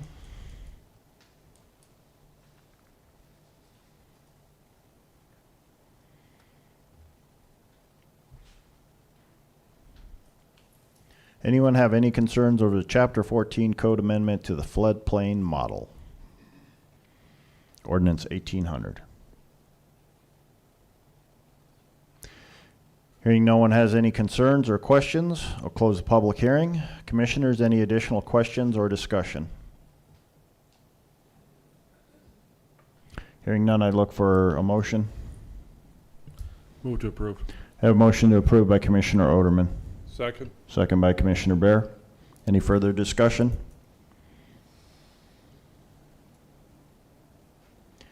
Hearing none, we'll vote. Mr. Oderman? Aye. Dr. Bear? Aye. Mr. Frederick? Aye. Chair votes aye, motion carries. Our next public hearing is a Chapter 7 amendment, penalties update, and this will be presented by City Attorney Winko. Thank you, Mr. President, Commissioners. Before you this evening, we have a ordinance for the Chapter 7 penalty updates. This was done in conjunction with the Building and Codes Department. We have discovered, as we've worked through using Chapter 7, Chapter 39, Chapter 24, and various other chapters, that we have various penalties identified in various sections of the code.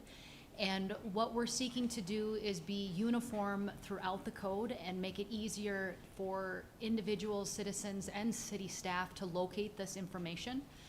So this particular change is going to amend and reenact section 7.180, which is the violation section and the penalty section.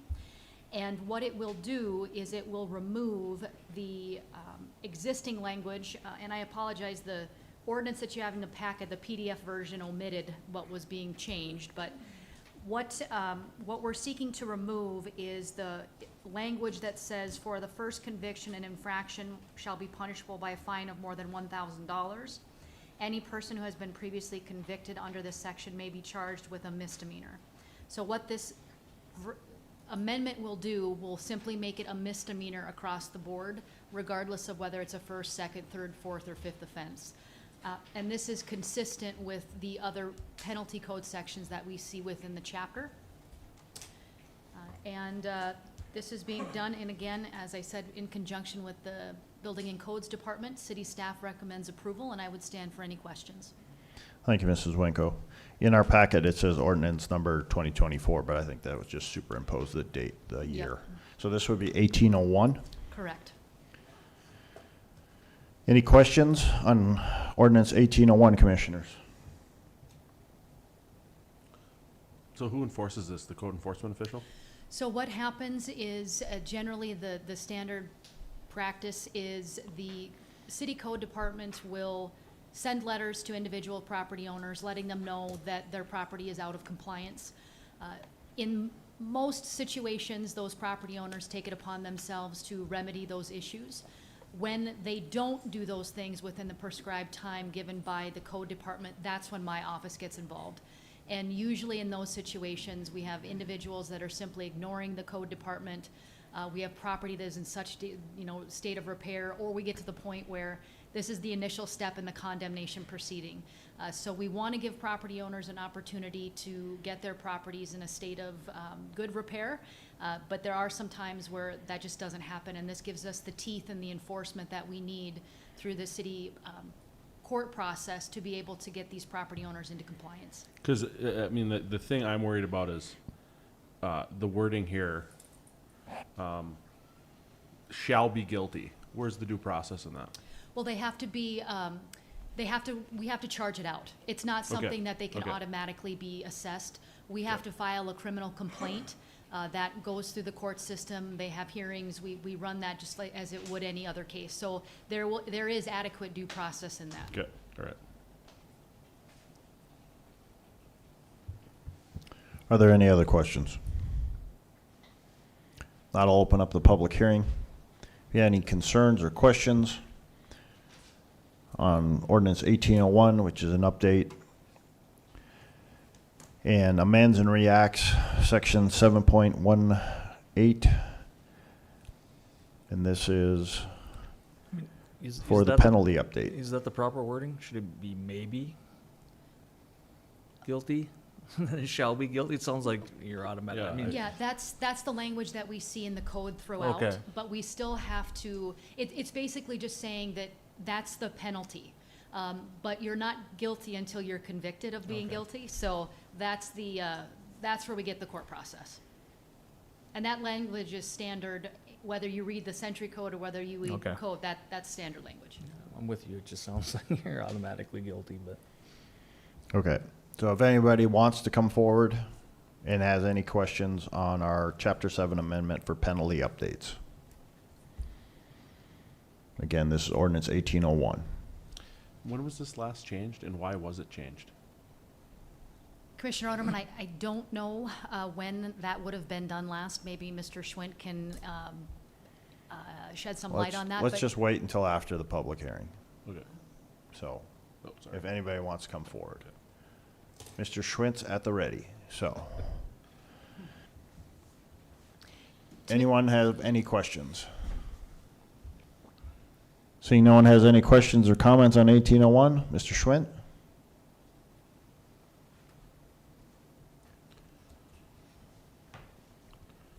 Good evening, Mr. Mayor, Commissioners, Leonard Schwint, Building Official for the City of Dickinson and Stark County.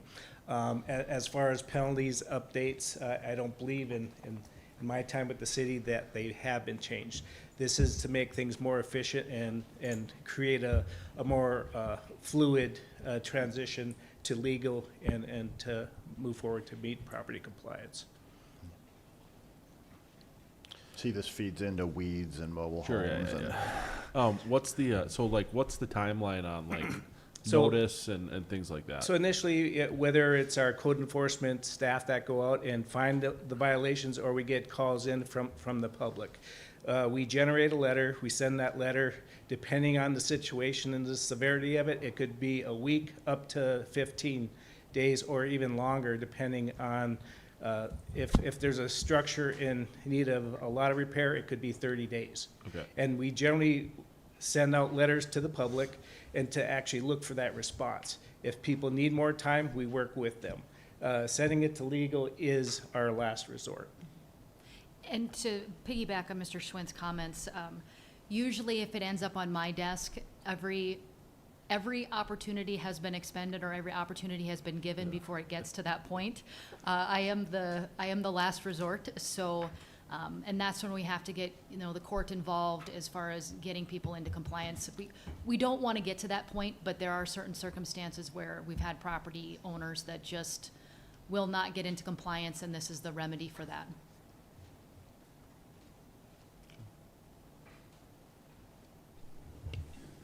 Any other questions for Mr. Schwint while he's at the podium? Well, so, and Leonard, I guess that Mrs. Wanko's comments kind of lead me to like another, maybe a comment, not necessarily a question, but because I've heard feedback from citizens on both sides of this, like, I didn't get enough time for notice, or, hey, my neighbor got 30 days notice, and then the court was involved, and then, like, we just didn't seem like we moved fast enough. And so, like, I guess if we're going to give the grace on the front end, like, and I agree that, like, we should give grace, we should do our best to track down these people and stuff like that. But, like, if we've crossed every bridge and things like that, and it gets to your plate, and we say, hey, there's a misdemeanor, or there's something that has to be corrected by law, I think once we get to that point, we can kind of maybe accelerate the timeline a little bit. Does that make sense? And Commissioner Oderman, to that question, so usually the cases that I have dealt with in the capacity in this, we're talking really bad cases. Sure. The cases that there's property piled up, junk in the yards, we're not talking about the random item that gets left in the yard by the neighbor. We're talking cases where the property is literally riddled with Yeah. abandoned vehicles, junk, debris, the types of properties that have come before the commission when we've done condemnation proceedings. Those are the types that we're generally seeing getting to this level. I think other property owners are usually really good about getting those things squared away, but once we get it to the court realm and things get filed, that runs its own separate course, that we have to follow the rules of criminal procedure and how that stuff moves along. Depending on whether people get attorneys, whether that happens, so it's hard for me to say that we can accelerate it once it gets started, but this process allows us to have more teeth in what we can require as far as compliance when we get to that point. Once this gets to Ms. Winkle's office, it is a safety matter for the public Yeah, and the citizens of Dickinson. See, and I guess that's what I'm kind of speaking to is, like, let's say it is like a neighbor that files a complaint, and it leads to a letter and contact from your office, and we get to a situation where, like, it is a safety concern, we go through the court process, and there is like a court order to resolve the issue. What do we do to make sure that issue is resolved in a timely manner? It truly depends on the situation, but what we have, depending on what the issue is, if the court directs certain timelines to be completed or certain property to be removed, generally what we do is once we have those dates in place, we instruct our defendants to work with the code department to get them back out there doing inspections to make sure that the issues that were at issue within the court proceeding, because typically if there's a plea agreement of some sort, we outline the specific requirements as to what needs to happen with the property, and those requirements come from building and codes. And so we get that, we put that in the plea agreement, and then we give a certain time frame in which that's supposed to happen. And if that doesn't happen, we bring them back into court on a revocation proceeding. We're actually just got a couple of those coming up next month. And if for whatever reason, it's still not being done, then the city can look at exploring additional options to get that property into compliance. But we do have the mechanism, the way that this is structured, to get those people back into court if necessary. Yeah. Mr. President, Commissioner Bear. I take it from what I'm hearing, by this time, these are repeat offenders. In Is that- some issues, yes. Okay. So this isn't, they have plenty of time by the time it gets to this point, they've had plenty of time to fix things up. We're talking months. Okay. Any additional questions for Mr. Schwinn or Mrs. Winko? Not, I look for a motion on 1801. Mr. President, I move to approve. We have a motion to approve by Commissioner Bear, Second. second by Commissioner Frederick. Any further discussion? Questions?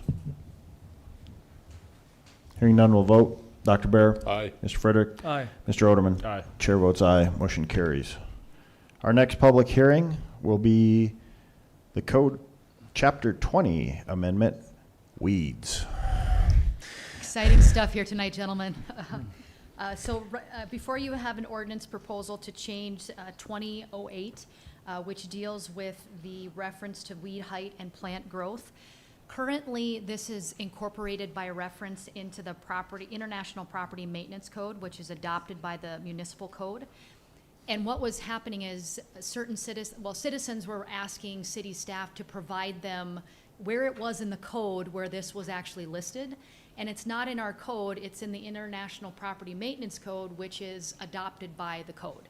So this is a simple adoption that puts it in our code to make it easier for citizens to find that information. And it is based on the International Property Maintenance Code that says that weeds cannot exceed 10 inches. And that is all that this does. City staff recommends approval, and I would stand for any questions. Thank you, Mrs. Winko. Any questions for Mrs. Winko or Mr. Schwent, who is repositioned himself back there so he can be at the ready again on weeds?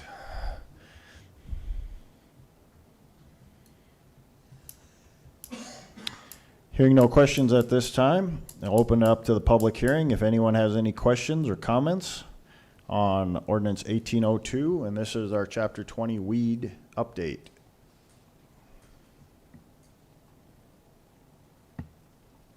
Anyone from the public? If you're watching online, 701-456-7006.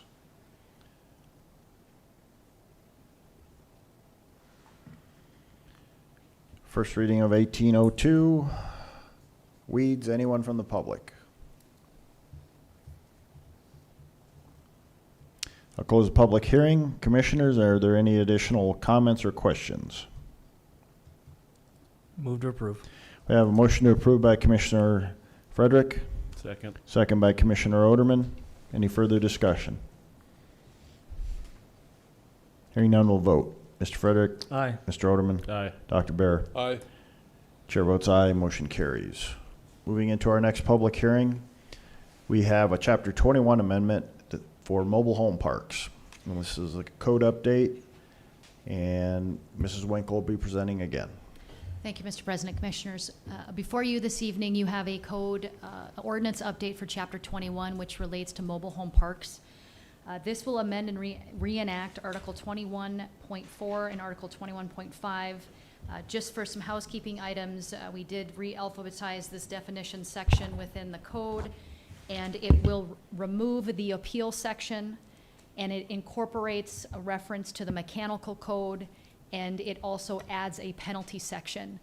The reason why we did this, and again, making it easier to find this information, I felt it was important in visiting with city staff that we have a designated penalty section within these particular chapters so that it's easier to find, because what we are seeing, especially because the code section, the Building and Codes Department touches a lot of different chapters.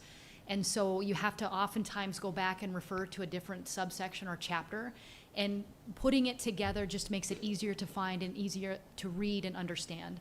And so that's the main purpose of this, is just to outline very clearly what the penalty section is, and again, mirroring the penalties that we just adopted for Chapter 7 as well. So we maintain that consistency across all enforcement mechanisms. City staff recommend approval, and I would stand for any questions. Thank you, Mrs. Winko. Any questions on the mobile home update 1803? This is ordinance 1803. Just for the general public, if you're watching, or I think a lot of this is due to the proper placement of propane tanks, so that it adhering to the mechanical code, and like Mrs. Winko said, putting it all in one area, so the penalty and everything's just there. It makes it simpler. So clean everything up in our code. Any questions, commissioners? Not, I'll open up public hearing. Anyone who wants to come forward, has any comments on this Chapter 21 amendment to the mobile home parks?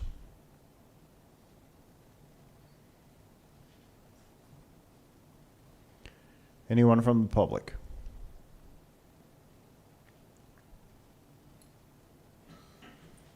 Anyone from the public have any questions or comments on the mobile home park Chapter 21 amendment? In this, there also deals with licensing, if I'm correct. Yes, that code Yep. section deals with licensing, correct. Anyone from the public? Seeing no one from the public has any comments or questions on ordinance 1803. Commissioners, do you have any further questions or comments? This is the first reading. I'd look for a motion. So moved.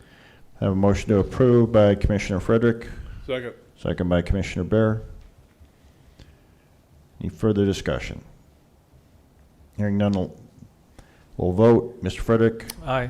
Dr. Bear, Aye. Mr. Oderman. Aye. Chair votes aye, motion carries. And our next public hearing will be Chapter 24 Amendment Nuisances. Thank you, Mr. President, Commissioners. Before you is an ordinance to amend and reenact Article 2408, which to include a specific reference to the penalty for violation of the article.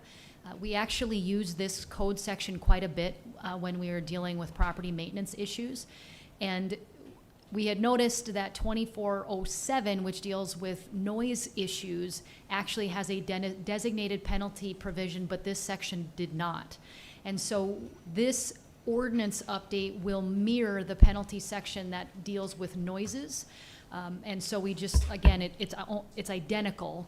And again, these changes are being made so that we know exactly where these code sections are listed and they're easier to find. Prior to this code update, we had to look to Chapter 11 to find the code penalties for this section. So again, these are cleanup items to make it unequivocally clear within these code sections what the penalties are. City staff recommends approval, and I would stand for any questions. Thank you, Mrs. Winko. Any questions on the Chapter 24 nuisances update? This is 1804.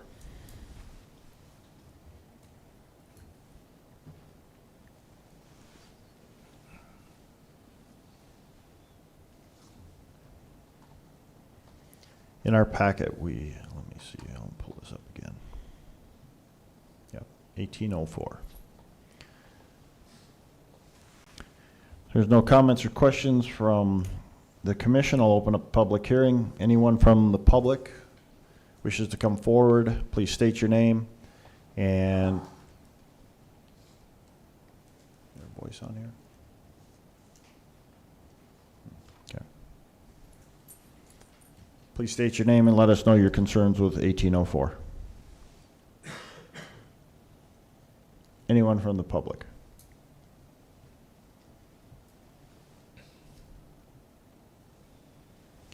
If you're watching online, 701-456-7006. Seeing no one from the public has any concerns or questions on 1804, I'll close public hearing. Okay, we'll call the regular session back to order. We'll go back to the finance positions. Discussion, and we were just about to, I was going to look for motions on, and we need to go through this. So the first one would be the accountant as listed for us, as now, which is called the finance specialist, just so we clarify, right? That's correct. Right. And this is the one that does require, if I'm reading correctly all the way down, this one does require, is preferred bachelor's degree. So 3 to 5 years general experience.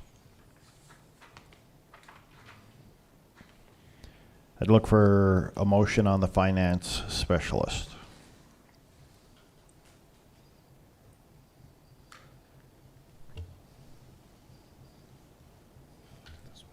I would move to approve. We have a motion to approve by Commissioner Oderman. Second. Second by Commissioner Frederick. Any further discussion?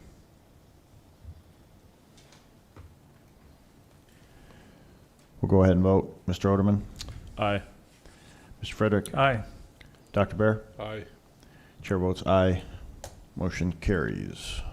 Go to the next one here. And this is the payroll specialist, which is now classified as payroll and finance support. Look for a motion on payroll, finance, and support. I would maybe just have a clarifying question for Mrs. Carlson here.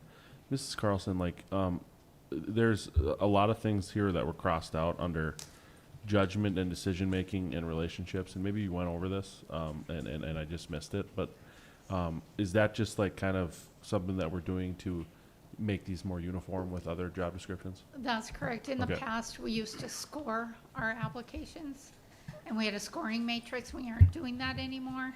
And so that was really kind of a section of the job description not needed. Okay. Because we All have right. scoring. Okay, and that's what I figured. I just wanted to make sure I was understanding that there. Commissioner Orderman, just to clarify too, we took some of those judgments and relationship things and put them right into the job responsibilities too.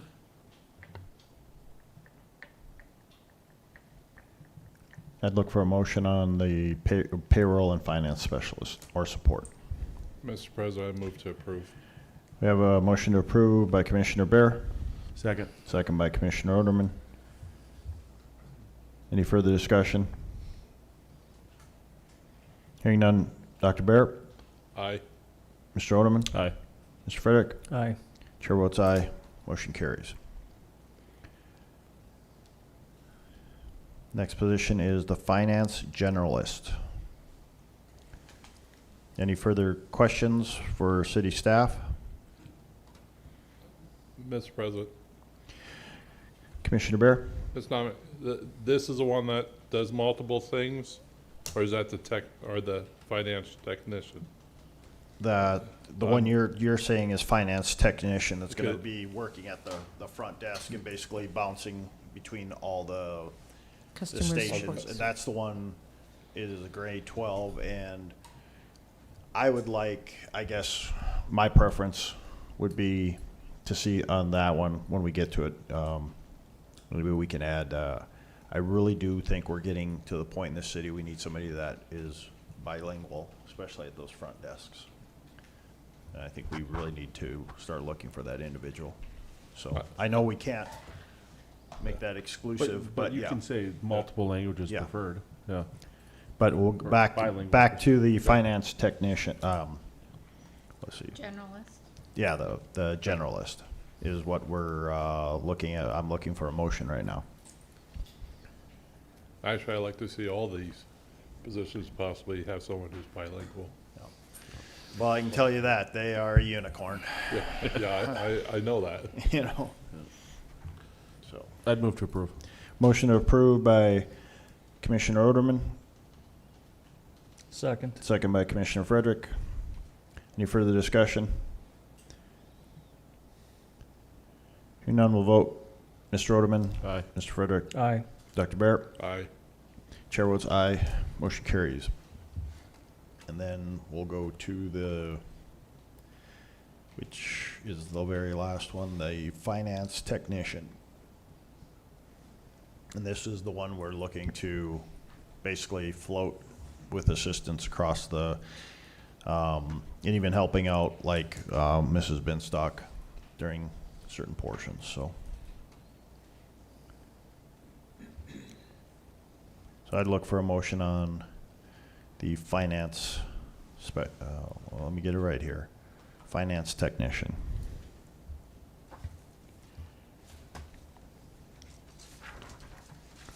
Mr. President, Commissioner Bear?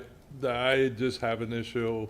I just going back on what we talked about last year during our budget hearing, our discussions that we weren't going to hire new staff or new positions for this year. So I can't vote for this position. I got to stick to what we agreed to last year. So, Mr. President, Commissioner Oderman? I'd like to maybe just have a discussion about that, because like, one of the things that we have to like be cognizant and aware of is that things might change, and like, I understand that we might have had that conversation last year, but like, I think Mrs. Carlson has done a lot of good work here in terms of saving the city money, to where like, yeah, this might be a new position, but we're not filling a position that was budgeted for, and we're saving those dollars. I mean, I struggle with the thought process that we're gonna marry ourselves to discussions 12 months ago. And so like, maybe we can just have like a little bit more of a discussion about that, because things do change in a 12-month period, so. I guess, okay, I guess another part of this is, my understanding is we have an individual that does these things already. And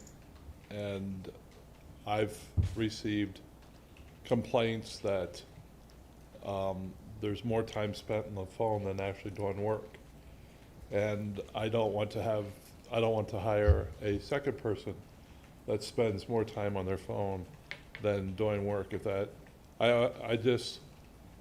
If I'm being told by staff that there are individuals that aren't doing work, then why are we hiring somebody else to do work when there's work to be done, but these staff individuals aren't doing it? So I just have an issue hiring someone else that might be spending more time just playing on their phone. May I comment? Mrs. Carlson. Commissioners, when I lost Mr. Maury as our supervisor, went from a accountant to a budget specialist in 2019, and then I put him into a supervisory, I was mentoring him to take on, because I was thinking about retiring this year. When he left, all things changed. I had 3 people that are doing all the jobs, from a supervisor all the way down to a customer support, because anybody that has to relieve utilities or help in court or anything, that's my finance team. My finance team is more busy now, and with that, taking on those special duties, I ask that they have a 2% interim pay to each one of them, so that they could take on these duties with the responsibilities that they needed to pick up where we left off.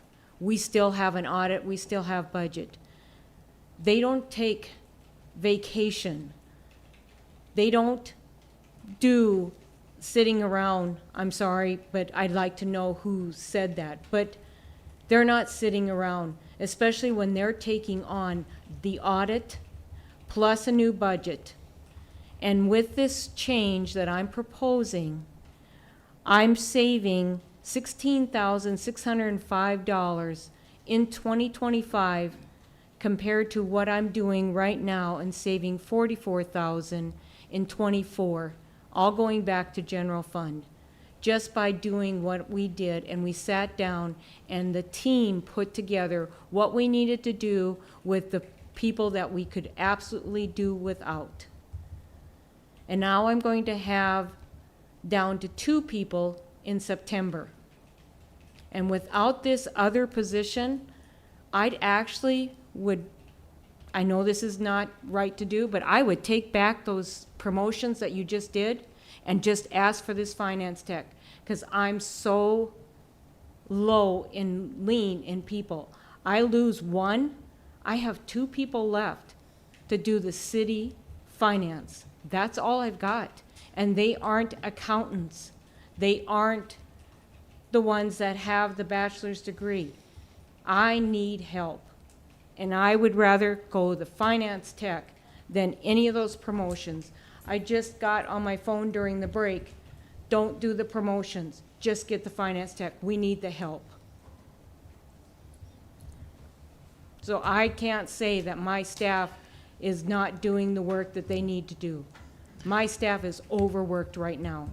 They're being paid a little extra, yes, but they're willing to take away that amount of money and go back down to where they were and still save $16,000 in 2025 with the new positions, just to be able to have the bodies that we need to make the finance work. So, And I- I would just like to understand do where- that. I understand where you're coming from. It just, to me, not that we had this conversation a year ago, that doesn't really matter to me. What I'm thinking that if you're truly thinking about retiring this year or next year or within the next 2 to 3 years, why are we not trying to fill the top position? Why are not we putting an effort to fill the top position? We put it out there for a month, closed it, and dropped it. I mean, every other position in the city, we leave it open till we have somebody we want. And it could be one of these people in our department. But we gave it a month and gave up. How long has Robbie been gone now? A year? almost Oh, a year. Yeah, Yep. almost a year. Yep. I mean, in a year, we probably could have found that person and we would have been covered. And they would have been already a year into training, maybe to replace you in a couple years. That's what my hope was when I was mentoring Robbie. So, I can To me- answer that question. I mean, to me, we're putting a Band-Aid, we're hiring a fourth person that we really don't need if we fill the top position, that we already have approved and we should be looking for. Because next year, we're gonna try to fill the top position. So then we're gonna have that extra, now we're gonna have 5 people. We wouldn't be filling that position if you fill mine.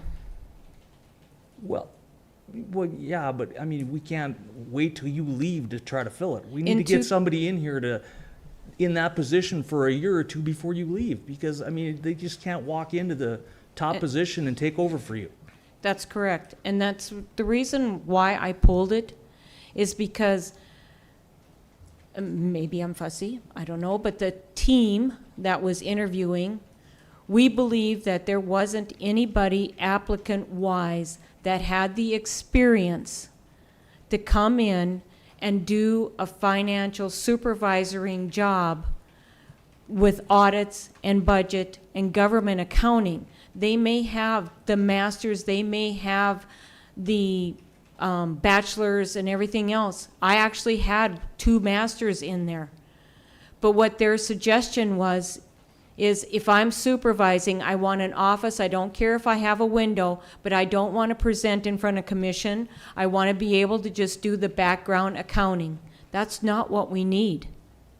We need somebody that understands government accounting, be able to talk to public about accounting, and have that forward. I would rather take 2 years and mentor the 4 people that I have and go forward, and they have the years of experience doing it. When I came in 16, we only had 2 people. And then we hired the accounting ARAP as an accounting tech to help support that. And I'm the one that brought in the budget specialist. I'm the one that brought in the payroll specialist. I'm the one that brought in the finance supervisor. I was working towards getting that. But the job descriptions, I looked them up. We haven't done anything since 2017 for the bottom positions in the responsibilities and tasks that have been done. I can't bring somebody in if I don't have the team that's set up for their success, let alone the success of the ones coming up in succession. I won't put somebody in a position that I don't think that they can do the job. I just can't fill a seat. I want to make sure that they have the experience, they have the knowledge, and they understand where government is. We don't need to be, when I came here, I'm just going to say we were in trouble. We didn't know where we were. And you challenged me to know exactly where we were, what we were doing in the city, and where the money was fiscally responsible for. And I appreciate all that. What I'm trying to say, things happen in life. You might decide to retire a year from now. And nobody that we have now might be ready now to take over for you. We should be trying to find that person now. So we have you for another year or 2 years to get them ready to take over. That's what I'm trying to say. And I have that ready, I have that person already. I've been mentoring somebody to go forward. But Then why don't we promote that person, or they apply and we promote that person, and then we backfill their position? And then you have your 4 people. That's what I'm trying to understand. I don't have the finding, though, going for my accounting, for the audit. I don't have that. I won't solve that. And that doesn't need to be on our findings for the audit. I need to separate ARAP. I mean, I So know the will finding, I know the end finding up you're doing talking it. about. I mean, that's a minor finding. We've had it for every year since I've been on the commission. Yep. I mean, it's minor. It's something about 2 people not having Yep. 2 separate people exchanging the money or something. I mean, I remember reading it, but I'm just trying to, let's say you decide to retire in a year and none of these people are ready. Who here is gonna take the reins to hire this person to replace you and train them? Since I started these positions last year and doing this and talking to the team, I have 2 people right now getting the education. And like I said, one is going to be graduating this coming May in '25. And that person would be able to take this over. If I decide, win the lottery, whatever, and walked out, that person would be able to do exactly what I'm doing right now. It would be a struggle for a little bit, but they would be able to walk in and do the job right now. But that's what I've been doing in this last year. That's what I did when Robbie left, is that I brought my team together and said, what do you want me to do? They did say, let's look for somebody and see if we can do this. I did. I tried. I wasn't going to waste my time or the money to keep going when I knew that they came back and said, let's redo this, let's reorganize, let's split the duties up, teach us what we need to do, and they are the ones that decided to go back to school. I didn't ask them to go back to school. I told them I'm ready to retire in 2-3 years. I want somebody to understand government accounting. It's something you have to learn. It's not in a book page.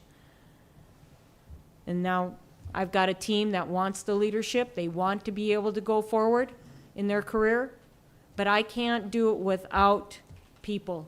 I just can't do it without people. You can't do it with 3. You just can't. But you would have 4 if we just filled the top position. That's what I'm trying to say. I don't I have mean, the shouldn't we data. be on the search right now for the top position? In case you decide to leave in a year or 2 years or 18 months. I will do whatever the commission would like me to do. If they want me to go back out and go for that one, I would. I just fiscally responsible for money, it doesn't make sense in my checkbook. It does not make sense in my checkbook. Because But I mean, say in that May, CA you're probably gonna come to us though, once this person has their degree and say, I wanna fill that position now. So then the savings we are saving for the next 6 months, I'm hoping that if we do or that, there is no savings. I mean, it'd actually be a cost then. honestly, if you want to know, I've been treated more as a finance director than a deputy. I've had good leadership ahead of me. They run the city. They don't need me as I was as a DCA before. I'm more of a finance director. I am that supervisor. I am that manager. And I am doing the task and the duties of the supervisor and manager. But that's the only way I'm going to be able to mentor my staff coming forward to be able to take that over. And maybe the CA, when I decide to give my resignation, says, you know what? Maybe I don't need a DCA as this. Maybe I need a finance director. Then you've got the money between a supervisor and my position to be able to do what you need to do and be more fiscally responsible there. That's just me being conservative in money. But you never can be able to bring people in new, and yes, that's a new position. To me, it's a half position because I'm splitting it. But if I don't have bottom staff to be able to move up, you lose them. You lose them within. You get good people leaving.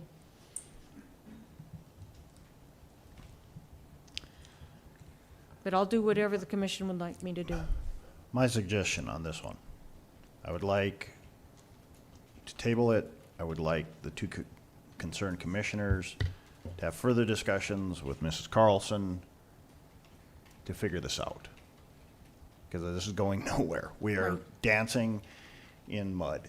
So I get, Commissioner Bear, where you want to hold on what we had the discussion, but things get thrown in our lap, i.e. ambulance service, that we have to adjust and go with. But I would like it, you know, to table this position, approval of this position, and you guys have a further discussion with Mr. Dossinger, Mrs. Carlson, and Mrs. Dominic about your concerns, and then we bring it back next meeting. So, Yeah, I'm fine with that. yes. Mr. President, I make the motion to table this discussion till next Okay, commission we have a meeting. motion to table the finance technician position. Mr. President, I have a point of parliamentary inquiry here. Can we have more than one thing on the table?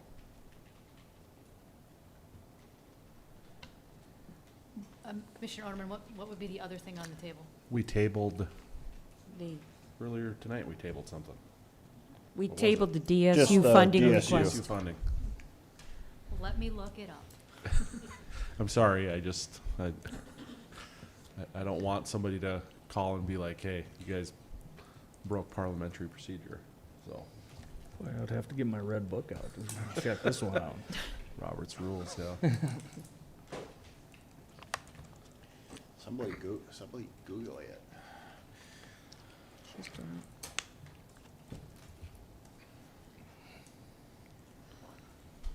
And just for clarification, Mrs. Carlson has already built this into next year's budget, so that would, if this is affected, these 4 positions are built into next year's budget.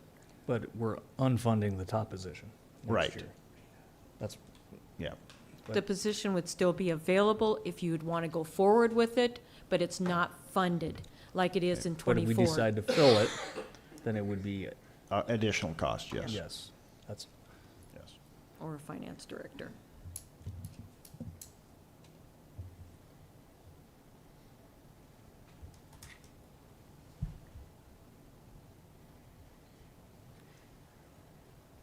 If I could add one thing while she's looking that up. I know that it's always ideal to move someone up, train someone, and move them into that role, but if you remember, Ms. Carlson did not come in under someone else, and the person before her did not come in under someone else. So it's possible to hire someone. I think Linda's got a plan to go forward to, you know, have that succession with her staff. Will it happen before she retires? We don't know that, but that's her plan.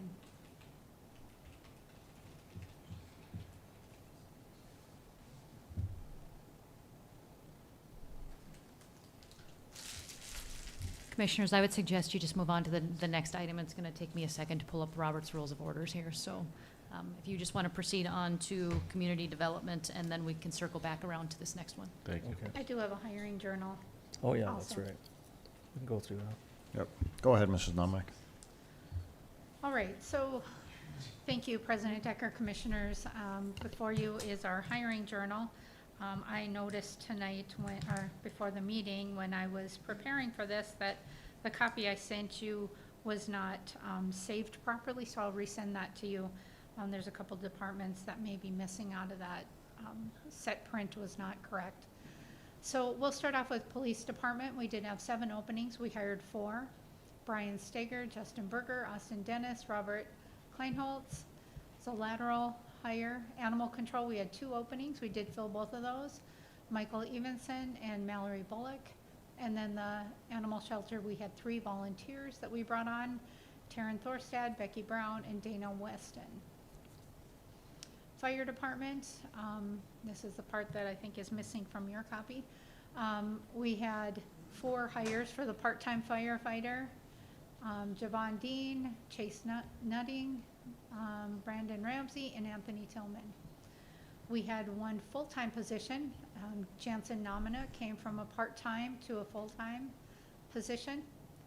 And we have the Division Chief of EMS open and planning that process right now. Public Works, Street Department, we had 4 openings. We did make 4 hires. Jessica Grove, Cassie Lara, Derek Dvorak, and Xander Haven. And then we brought Raymond Kilwine back. He used to be a full-time employee for us for many years. We brought him back as a seasonal staff member. Solid Waste, we had 3 openings. We hired 1, and we have 2 in background. So Jordan Struck was a part-time scale attendant for us for quite some time, and we did bring him on as full-time. And seasonal buildings and grounds, we did fill 11 positions that have been previously reported to. Community development, we have the planner position open. We do have 1 person in background, and we're working on that. Engineering technician, we had both of our technician positions open, have filled them with Lauren Schmidt and Melissa Wilson. And then museum, a number of volunteers. General, Evan Wandler, history, William Lundstrom, and collections, Kathleen Parks. And then we had approximately 12 fieldwork volunteers. And then Lauren Elis and Matthew Pretzer came back as kind of our seasonal museum workers. Library, we had 1, Kara Zeller as a limited hour page. And I'll stand for any questions you might have. Thank you, Mrs. Nominick. Any questions on the HR report? Thank you. I just doing a quick Google search. It doesn't say anything about tabling it other than it has to be addressed at the very next meeting, so. Mr. President, looking at Robert's rules, I would agree with you. I can't see anything in the particular text that says that it cannot be multiple. Right. It just has to be addressed at the next meeting. It does have to be addressed at the next meeting, Right. so. I had to ask because I didn't Yeah. want us to, yeah. So I'll move to table that. Okay, job we'll have a description. motion to table the technician position by Commissioner Oderman. Oh, yeah, so I'll second Dr. Bear's motion. Okay. So we have the motion by Commissioner Bear, second by Commissioner Oderman. Any further discussion? We'll go ahead and vote. Dr. Bear? Aye. Mr. Oderman? Aye. Mr. Frederick? Aye. Chair votes aye. That item is passed and will be tabled. Thank you. Now let's get back into Public Works. Public Works. Partnership agreement with the North Dakota Solid Waste Recycling Association for Baylor Building Grant. Boy, that's a mouthful. Public Works Director Prowse. Good evening, President Decker and Commissioners. I did try to narrow that down a little bit, but it was impossible.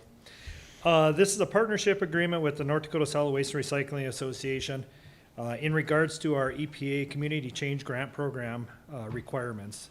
The EPA Community Grant Program that we are applying for is to assist with the funding of the Baylor Building Expansion Project, which is currently at its 60% design stage. If awarded, the grant could potentially fund the complete project. However, a partnership is required with a nonprofit organization, and we did choose to partner up with the North Dakota Solid Waste and Recycling Association. They will, as part of the agreement, they'll facilitate community engagement meetings and provide educational material and information throughout the duration of the grant period. Compensation for their services would be estimated at about $20,500 as outlined in the agreements that would be in your package. In the case that the city is unsuccessful in receiving these funds, this agreement is null and void. The agreement has been reviewed by city staff and Attorney Wanko, and staff recommends approval. Thank you, Mr. Prowse. Any questions for Mr. Prowse on this partnership agreement? Hearing none, I'd look for a motion. Move to approve. Motion to approve by Commissioner Frederick, Second. second by Commissioner Oderman. Any further discussion? Hearing none, we'll go ahead and vote. Mr. Frederick? Aye. Mr. Oderman? Aye. Dr. Bear? Aye. Chair votes aye, motion carries. Mr. Prowse, you have a Public Works monthly report? Yes, before you tonight with the Public Works Quarterly Report. It's for the months of April, May, and June. Just a quick reminder, all the services that we provide: utilities, street maintenance, solid waste, buildings, grounds, facilities, and forestry. The Dickinson Works app sent out just a little over 75,000 notifications in the second quarter, had 15,000 scheduled views. A little better than 15,000 total reminders were created for services. 1,334 materials were searched, and 142 new members signed up, created new reminders. An overview of the work requests by the month. These are from our OpWorks program that we had in the past. It has, in May 1st, it switched over to Brightly Dude software, so that's why it's not reporting any numbers for the month of April, and then we were able to pick them back up in the month of May. And as far as our work order requests, we're trending a little bit lower than we have in previous years. Our forestry department was very busy for the quarter. The beautification committee volunteered and planted flowers in the black planters that were placed throughout the downtown area within the city. There were 6 volunteers that were part of that program. Along with that, they worked on hanging the flowering pots that many of you have seen from hanging off the light posts. And then 20 large ball and burlap trees were planted throughout the city as well. We did do a windbreak, as you can see about on the bottom middle. We did a windbreak out at our water reclamation facility that equated to about 850 bare root trees. Those trees included ponderosa pines, juniper, cedar, and spruce. The Arbor Day celebration was on June 5th as part of our Public Works camp, with our Public Works campers as part of our Public Works Kids Camp. And in that day, they planted a small spruce tree right out at the Public Works facility.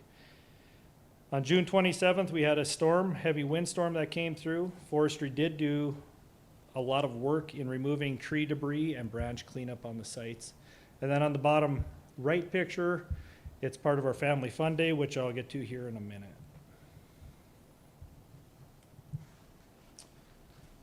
Buildings and Grounds Department. Over the course of the second quarter, they mowed approximately 132 acres of cemeteries. That equates to 33 acres at one time. They did it 4 times throughout that quarter. Along with that, they mowed the drainage ditches twice, which equates to 9 acres every pass through. They sprayed a lot of the sidewalks for weeds and also some of the right-of-ways. Changed a lot of the changed all the inside and outside filters at the PSC City Hall Public Works. All the fire extinguishers throughout the city facilities were serviced, and then dispatch got new LED lights as we were having several issues with the ballasts that were taking place in the existing lights. So we did change all the lights in the dispatch. After our little cemetery circumstances, we did come up with a cemetery reimbursement claim. I want to touch base on this briefly. It is on our city website, www.dickinsongov.com. Right below the 8 icons, there is a picture of a cemetery that says cemetery reimbursement claim. As part of this reimbursement claim, we do ask for some information in the form of a jot form, along with allowing you to drag in some files. And after you submit your claim, there is a committee that is set up to review the claims that have gotten submitted for reimbursements. And then the claim will be presented to you guys as commission for final approval before it is paid out. If you have any questions in regards to how to do a cemetery claim, they can reach out to the Public Works Department, 456-7979, or email us at cemetery@dickinsongov.com, and we can assist to get through the process. We are going to accept claims till May 31st, 2025. In the Fleet Department, second quarter, we had a total of 318 work orders. As you can see, the month of June, we're pretty much spot on where we have in the past years. Of those 318 work orders, 150 of them were directly related to solid waste, followed by 42 in police and street. Solid Waste Department has many different projects going on right now. Outside of the cell 3B5 construction that's currently taking place, we're at the liner stage. So I would say, looking at the big capsule, we're probably about that 60-70% range complete on that cell 3B5 project. They're working on the liners this week. Outside of that, we did do about a little better than 1,000, or we started a little better than 1,000 feet of 10-foot chain link fence. This is a security fence, but also a wing catch fence that borders our perimeter of the landfill and helps keep litter inside of our facilities. There's one small section after the completion of the cell project that we'll look at budgeting in the future. And after that, all the landfill should have a chain link fence surrounding it in every area.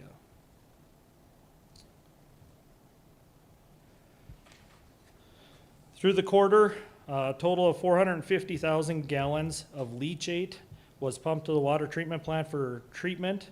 What leachate is any water that comes in contamination with waste.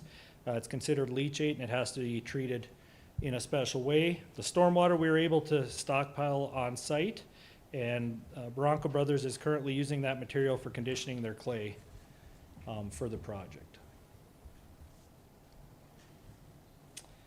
To date, year to date, we've accepted over 30,000 tons of materials coming into our solid waste facilities. And we have 16,858 total transactions that were created where we've worked with customers, which is trending very comparable to the last years.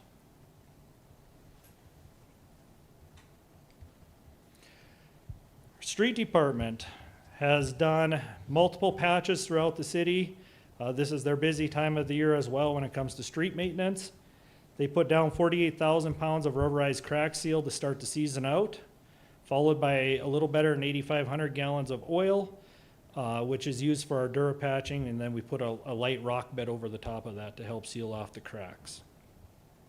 They use 260 gallons of yellow paint to paint curbs and sidewalks, primarily on our main streets, Villard being one of our biggest focus. And then one of the biggest things I'm proud of, and as Shelley alluded to here a bit ago, Ray Kilwine came back to us. He was one of our street sweepers that retired from us last year.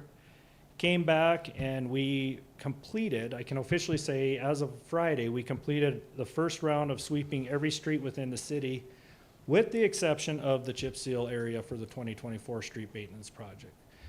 There's over 1,000 yards of material that have been collected off of those streets, and now they're starting to do their second round of street sweeping as it sits. I did have this as a visual on the street sweeping area. There was a couple areas that we hadn't touched yet, but like I said, as of now, the whole entire city has been touched. What you see there, the multicolors, are the 3 sweepers that we have running, and you can kind of see their breadcrumb trail of where they've been as they go through. Just a reminder, what it takes to sweep a chip seal area requires 4 passes on that street. And then if you're in the residential areas, there's a minimum of 2 passes on a regular street. So definitely a lot of traveling at 1.5 miles to 2 miles an hour. In our water utilities department, they had year-to-date a total of 494 utility billing work orders, majority of them delinquent accounts. We've purchased about 410 million gallons of water from Southwest Water Authority. As you can see, we're trending pretty consistent to the past years, following that same line, even including with all the moisture we've had this last spring. Water Utilities Department replaced 60 meters and upgraded 41 large-scale meters. They did 3 hydrant repairs. We're working through all of our hydrants that need attention. I believe they have 3 left to do before the end of the year here, and hopefully they will be completed so all the hydrants will be functioning properly. We did start our Sim Street project, and as before they started that project, we rented a skid steer, went in and we did some cleaning of the drainage ditch. There was a lot of water, standing water and buildup overgrowth that was taking place, so they hauled out multiple loads of material out of that drainage ditch to get things to flow properly. And then they ended up pulling 8 lift station pumps and repairing them. Another big issue we had, this was a complaint or a call-in from one of our citizens. 4th Avenue East, right up by north of Rough Rider Electric. We had a collapsed sewer service line. Of course, this would have had to been on top of a hill. The hole is approximately 28 feet deep. We had to hire in a specialized contractor that had a excavator that could reach down that far, use several trench boxes, and we ended up making that repair in about a day and a half. On our water reclamation facility, a total of 34.78 million gallons of water was sold, reclamation water. 3.4 million gallons of that going to the South Harbor Golf Course just recently. And then 175 million gallons was discharged to the Hart River. Land applied sludge, 1.5 million gallons of sludge was land applied. As you can see, April and May were our 2 busiest. In June, we did have the tractor go down for repairs. We still have not got that back yet, but a total of 193 hours was put into land applying sludge. A few events that we did attend, obviously, we did attend or happened or occurred. In April, we had the recycling garbage truck that caught on fire, due more than likely to a lithium-ion batteries. In May, we had Rachel Shoemaker, our recycling coordinator, attended the North Dakota Envirothon state competition. She was assisting, walking the students through. We had our first Backyards Bucket Workshop program on May 11th for composting. 2 street department employee personnel attended the 2024 snow conference in Kansas City, Missouri on April 28th. And then June 3rd through the 7th, we hosted our Public Works Kids Camp where we had 7 campers. Our next Public Works Kids Camp will be August 12th through the 16th. We do have a few spots available, but it is just about full. And then our final event, which took place on June 20th right here at Legacy Square, we had our Public Works Family Fun Day. We tasked all of the divisions to come up with a game, and they came up with some very unique ideas and games. We had a turd toss, a cone zone, tire target, can pong, axe throw, and then we did give away over 800 hot dogs as well, thanks to our donors that helped us get through that. And with that, I stand for any questions you may have. Thank you, Mr. Prouse. Any questions from Mr. Prouse on the monthly or the quarterly report from Public Works? I know we don't have anything from fire and police this month, but I did see that police finally beat fire in something. They had more work orders in Public Works than fire did, so congratulations, police. Mr. Prouse, I have a question. Yes. Turd toss, is that a new waste management method? That actually came out of our utilities division, so.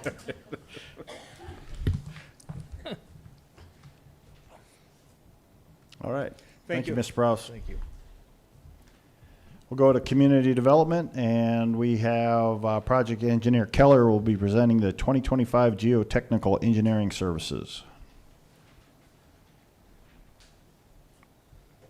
Mr. Mayor, Commissioners, I assure you this is much more boring than the turd toss. This is for the 2025 Geotechnical Services.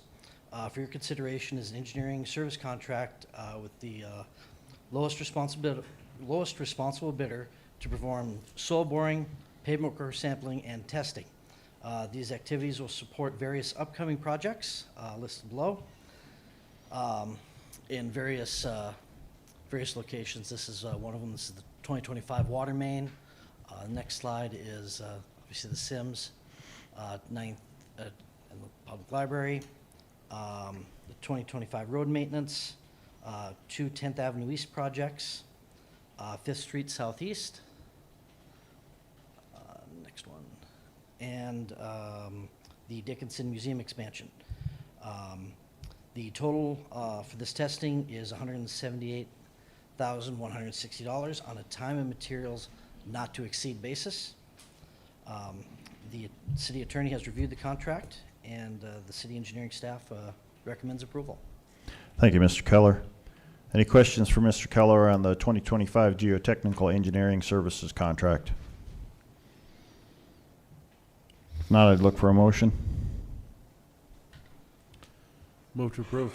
Motion to approve by Commissioner Oderman. Second. Second by Commissioner Frederick. Any further discussion? Hearing none, we'll go ahead and vote. Mr. Oderman? Aye. Mr. Frederick? Aye. Dr. Bear? Aye. Chair votes aye. Motion carries. Thank you, Mr. Keller. We have the 2024 road maintenance change order. It'll be presented by Engineer and Community Development Director Skolacek. Good evening, Mr. President and Commissioners.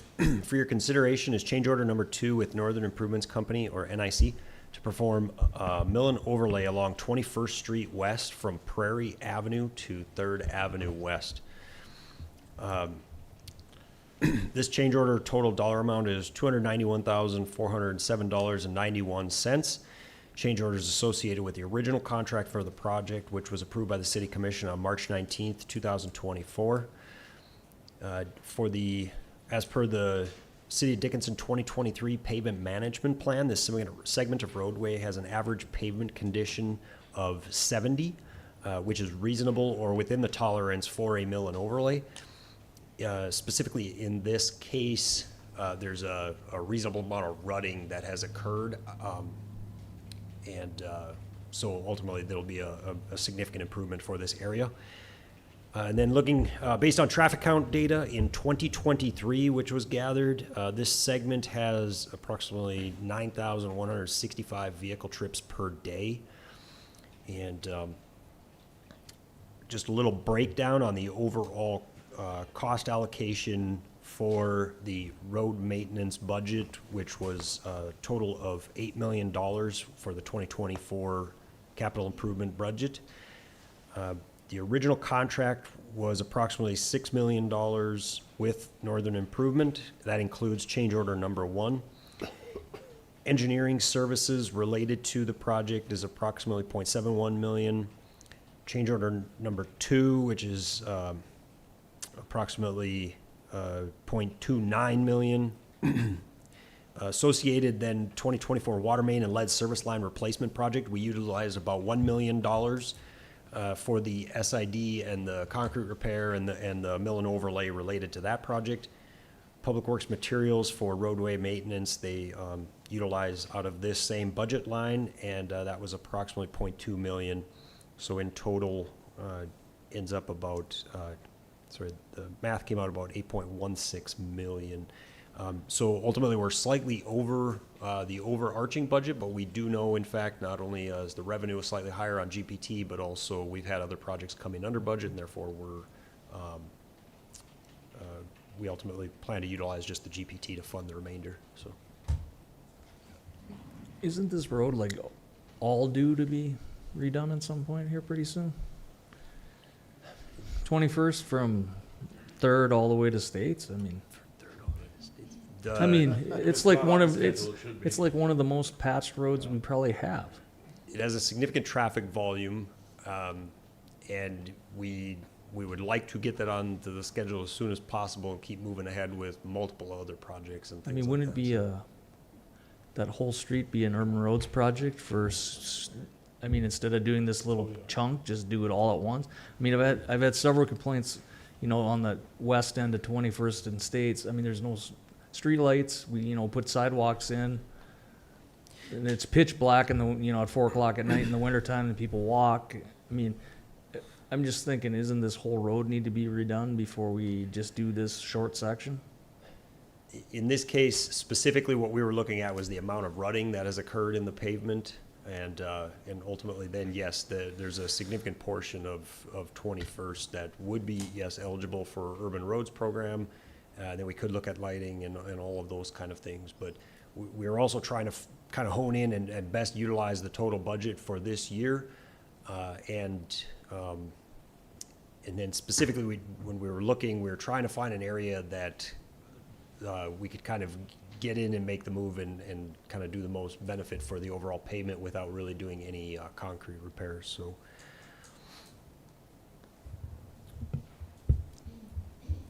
Okay, what? It just seems silly to do half of it and not just do a full project and do the whole thing, but. I think that's something we would like to, continue to move. I mean, we've got multiple projects in design right now. We're moving as fast as we can on as many projects as we can. This is one more of many that are on the list that need to get done. So. I mean, yeah, that needs lighting improvements and everything. I mean, if we do it now and then we tear it up to put lights in a couple of years. For lighting, I we mean, I should don't be able think to there's do. any lighting hardly along that whole road, if I remember right. Maybe I'm wrong.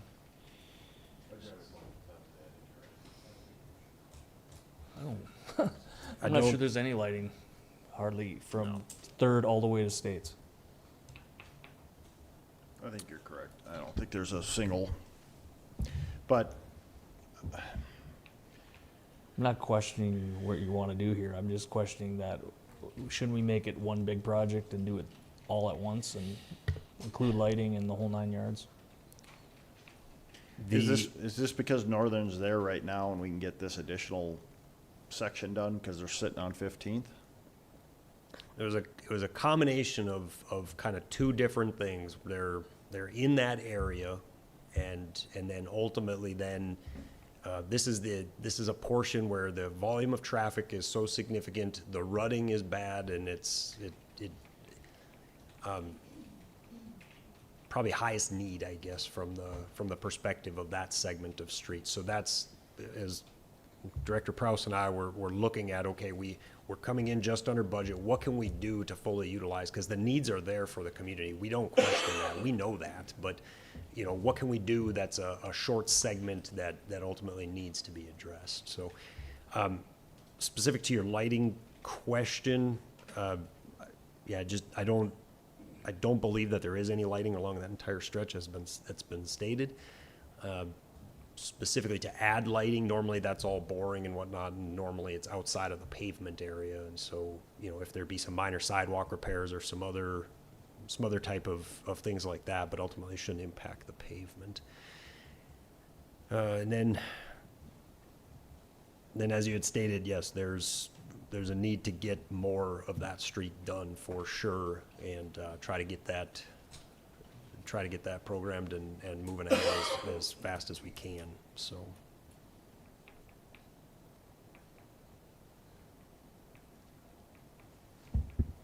I mean,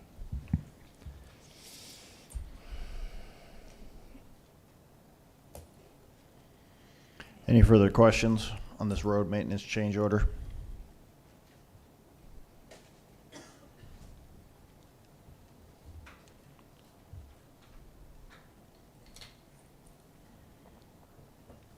Not, I guess I'd look for a motion. move to approve. Motion to approve by Commissioner Frederick, Second. second by Commissioner Oderman. Any further discussion? Hearing none. Just that we definitely need to have 21st in our near future. Yeah, it's, Lighting, the whole 9 yards. In that intersection on 21st and States. That could possibly be the busiest road in town. Yeah. And I think that intersection at 21st and States needs to have serious consideration to have directional arrows added to it. Yeah, Because you get caught there trying to make a left turn. Especially in the morning and at 3. Yeah. it's, one car every light. Taking Yeah, a one left. car. If you're fortunate, if you position, which police officers could ticket you for if you don't know that.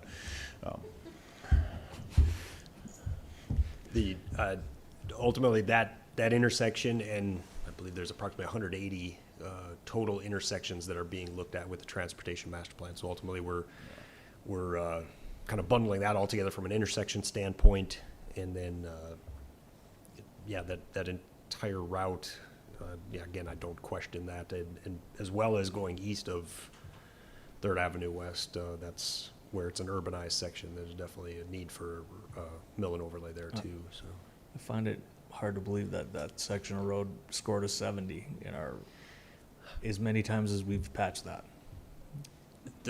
that was in fact the score. The score, yes, I did double check that. Ride comfort, not as good. Oh, I okay. don't recall what that was, but it wasn't very good. So Yeah, that makes more sense then.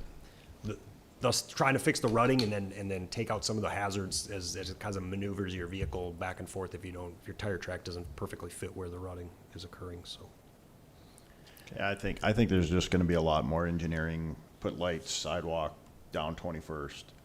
I mean, even to address that, I think the sidewalk's all done now. yeah. Almost, I think the sidewalk's all done, but there's no lighting. Yeah, I've there's had several complaints from people that walk that at night, and it's Yeah. really dark. And that frontage road we have there, you know, with the rocks, I think we should maybe talk about cementing that in too. Get rid of the rocks. Sure, that was a green area at one time then. Yeah. So, okay, so we have a motion by Commissioner Frederick, second by Commissioner Oderman. Any further discussion? We'll go ahead and vote. Mr. Frederick? Aye. Mr. Oderman? Aye. Dr. Bear? Aye. Chair votes aye, motion carries. And let's see here. We have a special use permit, and this will be Mr. Josephson, or are you covering down for Mr. Josephson? yeah, unfortunately, Mr. Josephson had to leave for another appointment. So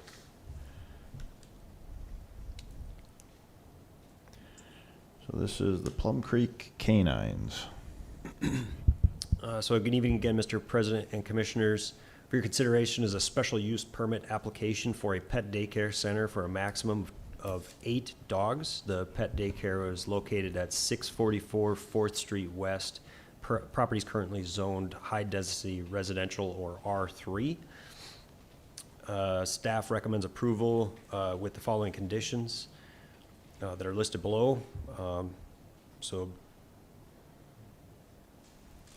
Hours of operation are proposed to be 7:30 to 6:30 p.m. Monday through Friday.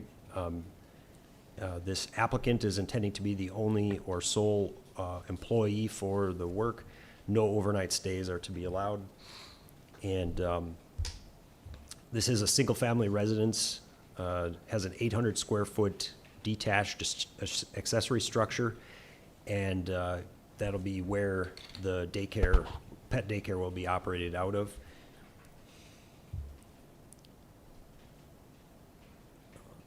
Let's see, there's an outdoor area of approximately 255 square feet as an exercise area. It does have a 6-foot chain link fence.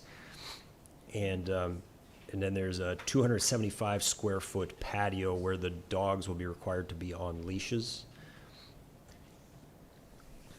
There's a host of different things. The applicant has stated that they will have in place current vaccination records for all of the animals present, an insurance policy for operating the pet daycare center, and she'll ultimately utilize the space within the property as well as then walking the dogs and whatnot. The applicant did appear before the Planning and Zoning Commission at the July meeting where that was approved. And then she has agreed that she would come in annually to present on ultimately just kind of how the pet daycare is running, if there's any public feedback or concerns from any neighbors. And any complaints regarding any dog bites or other nuisance animals or anything like that, excess noise, that'll be investigated by the police department. Specific staff recommendations, pet number will be kept or not to exceed 8. Operating the pet daycare center as described in the staff report needs to follow all requirements. All outdoor areas shall be fenced and according to the city zoning ordinance. The permit owner will be coming before the Planning and Zoning Commission annually for the renewal of the permit. And then the planning department may require an annual inspection prior to the renewal. Special use permit approval shall expire with any change in ownership of the property or the business, and then all subsequent owners of the property shall be required to reapply for the special use permit. And the pet daycare shall comply with all applicable city, county, state, and federal regulations. And again, city staff and Planning Zoning Commission recommend approval. Thank you, Mrs. Skolachik. This is SUP-003-2024, which leads us to Resolution 33-2024. So, any questions for staff?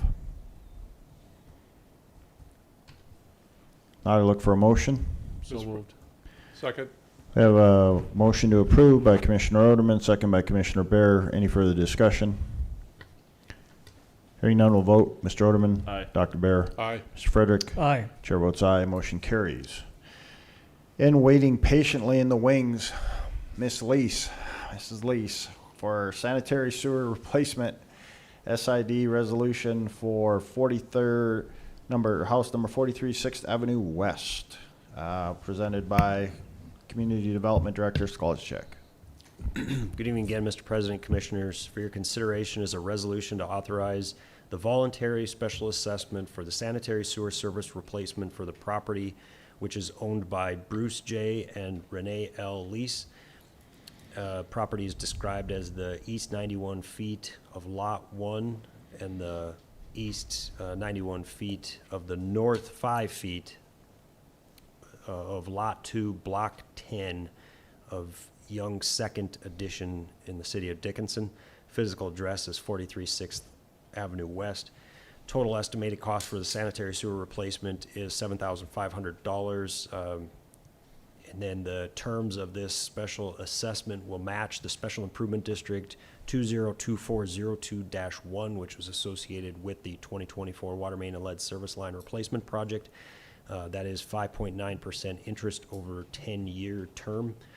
And the SID 202402-1 was approved by the City Commission at the January 23rd, 2024 City Commission meeting.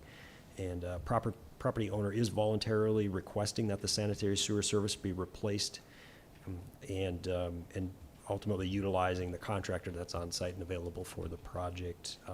The applicant is here, and city engineering staff recommends approval. Thank you, Josh. Any questions for Josh or Mrs. Lease, who's waited patiently all night? It's not the most charming subject, I Yeah. understand. We've dealt with worse. So, any questions? I'd move to approve. Okay, this is Resolution 34-2024. We have a motion to approve by Commissioner Frederick. Second. Second by Commissioner Oderman. Any further discussion? Hearing none, we'll vote. Mr. Frederick? Aye. Mr. Oderman? Aye. Dr. Bear? Aye. Chair votes aye. Motion carries. Commissioners, I think that is the last thing on the regular agenda. Commission items. Mr. President, Commissioner Oderman? I don't want to keep us here longer than we need to, but just 2 or 3 real quick things here. We just approved the minutes here tonight from the special hearing that we had a couple weeks ago. And I just wanted to kind of touch on, one of the really big topics of conversation during that was documentation and how we do it as a city. And I'm just curious, Mrs. Carlson or Mr. Dossinger, if we've had any discussions with leadership in regards to, hey, this is how we want to do documentation going forward and things like that. Or Mrs. Winko. Commissioner Oderman, interesting you bring that up because Ms. Nominuk and I just had a conversation about that on Monday. Okay. And she has, and she can certainly come to the podium too, but she has actually, she just attended a SHRM conference shortly after the hearing. And at that conference, one of the main presenters was an attorney who deals with these types of issues, but also did a seminar on documentation. And Ms. Nominuk was working with her to work out an arrangement if she could do some sort of virtual training for not only the city staff, but for any commissioner that wanted to participate with that as well. And I think she threw out a number as far as what that would cost to have done, but I think we are trying to schedule it so that we could do 2 separate sections of 30 employees each. And that would not just apply to HR, but it would apply to the executive team, the leadership team, all of our managers, all of our supervisors that have some sort of supervisory role within the city. And so I think we're working through that. And we also discussed what code updates we need to be done for Chapter 29. And working with getting the attorney from the law firm in Bismarck on board. And we just had that conversation on Monday.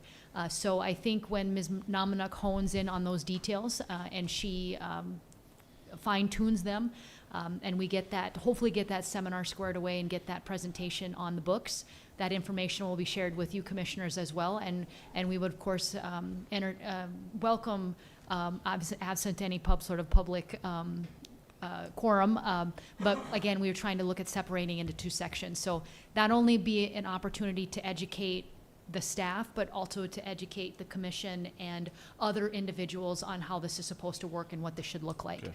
So that ball is in motion. Great, thank you. That's, yeah, glad I brought it up then. And then a piece of good news. I want to congratulate Dr. Barron, United Way. The CHI, Common Spirits Mission and Ministry Fund, identified them as a recipient of a 3-year grant for $640,000, which will be granted over a 3-year period for operations of a homeless shelter. And so we are moving along with kind of the planning, and along those lines, we did have a second potential site kind of come forward out of the blue. And I think during the budget conversations this year, we need to talk about, I know that the $500,000 that was earmarked for that, we spent on the ambulance service purchase from the ARPA funds. And so if the city is able to help out with a acquisition of said property, we did apply for, and we were awarded a $1 million grant through the state. And yet we're with that $1 million grant, we're still going to come up a little short in terms of acquisition and renovation of that property. And so that might be something that we need to talk about during the budgeting session. So, we're in good position to be able to provide a really needed service here in Dickinson. So, and that. One other piece of that is, and with that grant from Common Spirit, I'll have to ask if we can actually use some of those operational funds for this, but there is an environmental assessment that will be necessary on the property that we choose in order to unlock the funds from the federal government in order to get that $1 million. So that's about a $7,000 to $10,000 price tag. But I'm going to follow up with Common Spirit and see if that can be utilized out of the operating funds. But we might circle back, and United Way might be making a request there. So, anything to add, Doc? No, I'm pretty excited that we got the money through the grant. And Commissioner Oderman and myself went and saw the other property yesterday, and quite happy that we got a second site potentially there to look at and possibly proceed to purchase. So quite excited about that. Work out real well for the city. All right. Anything else, commissioners? All right. I look for a motion to adjourn. Second.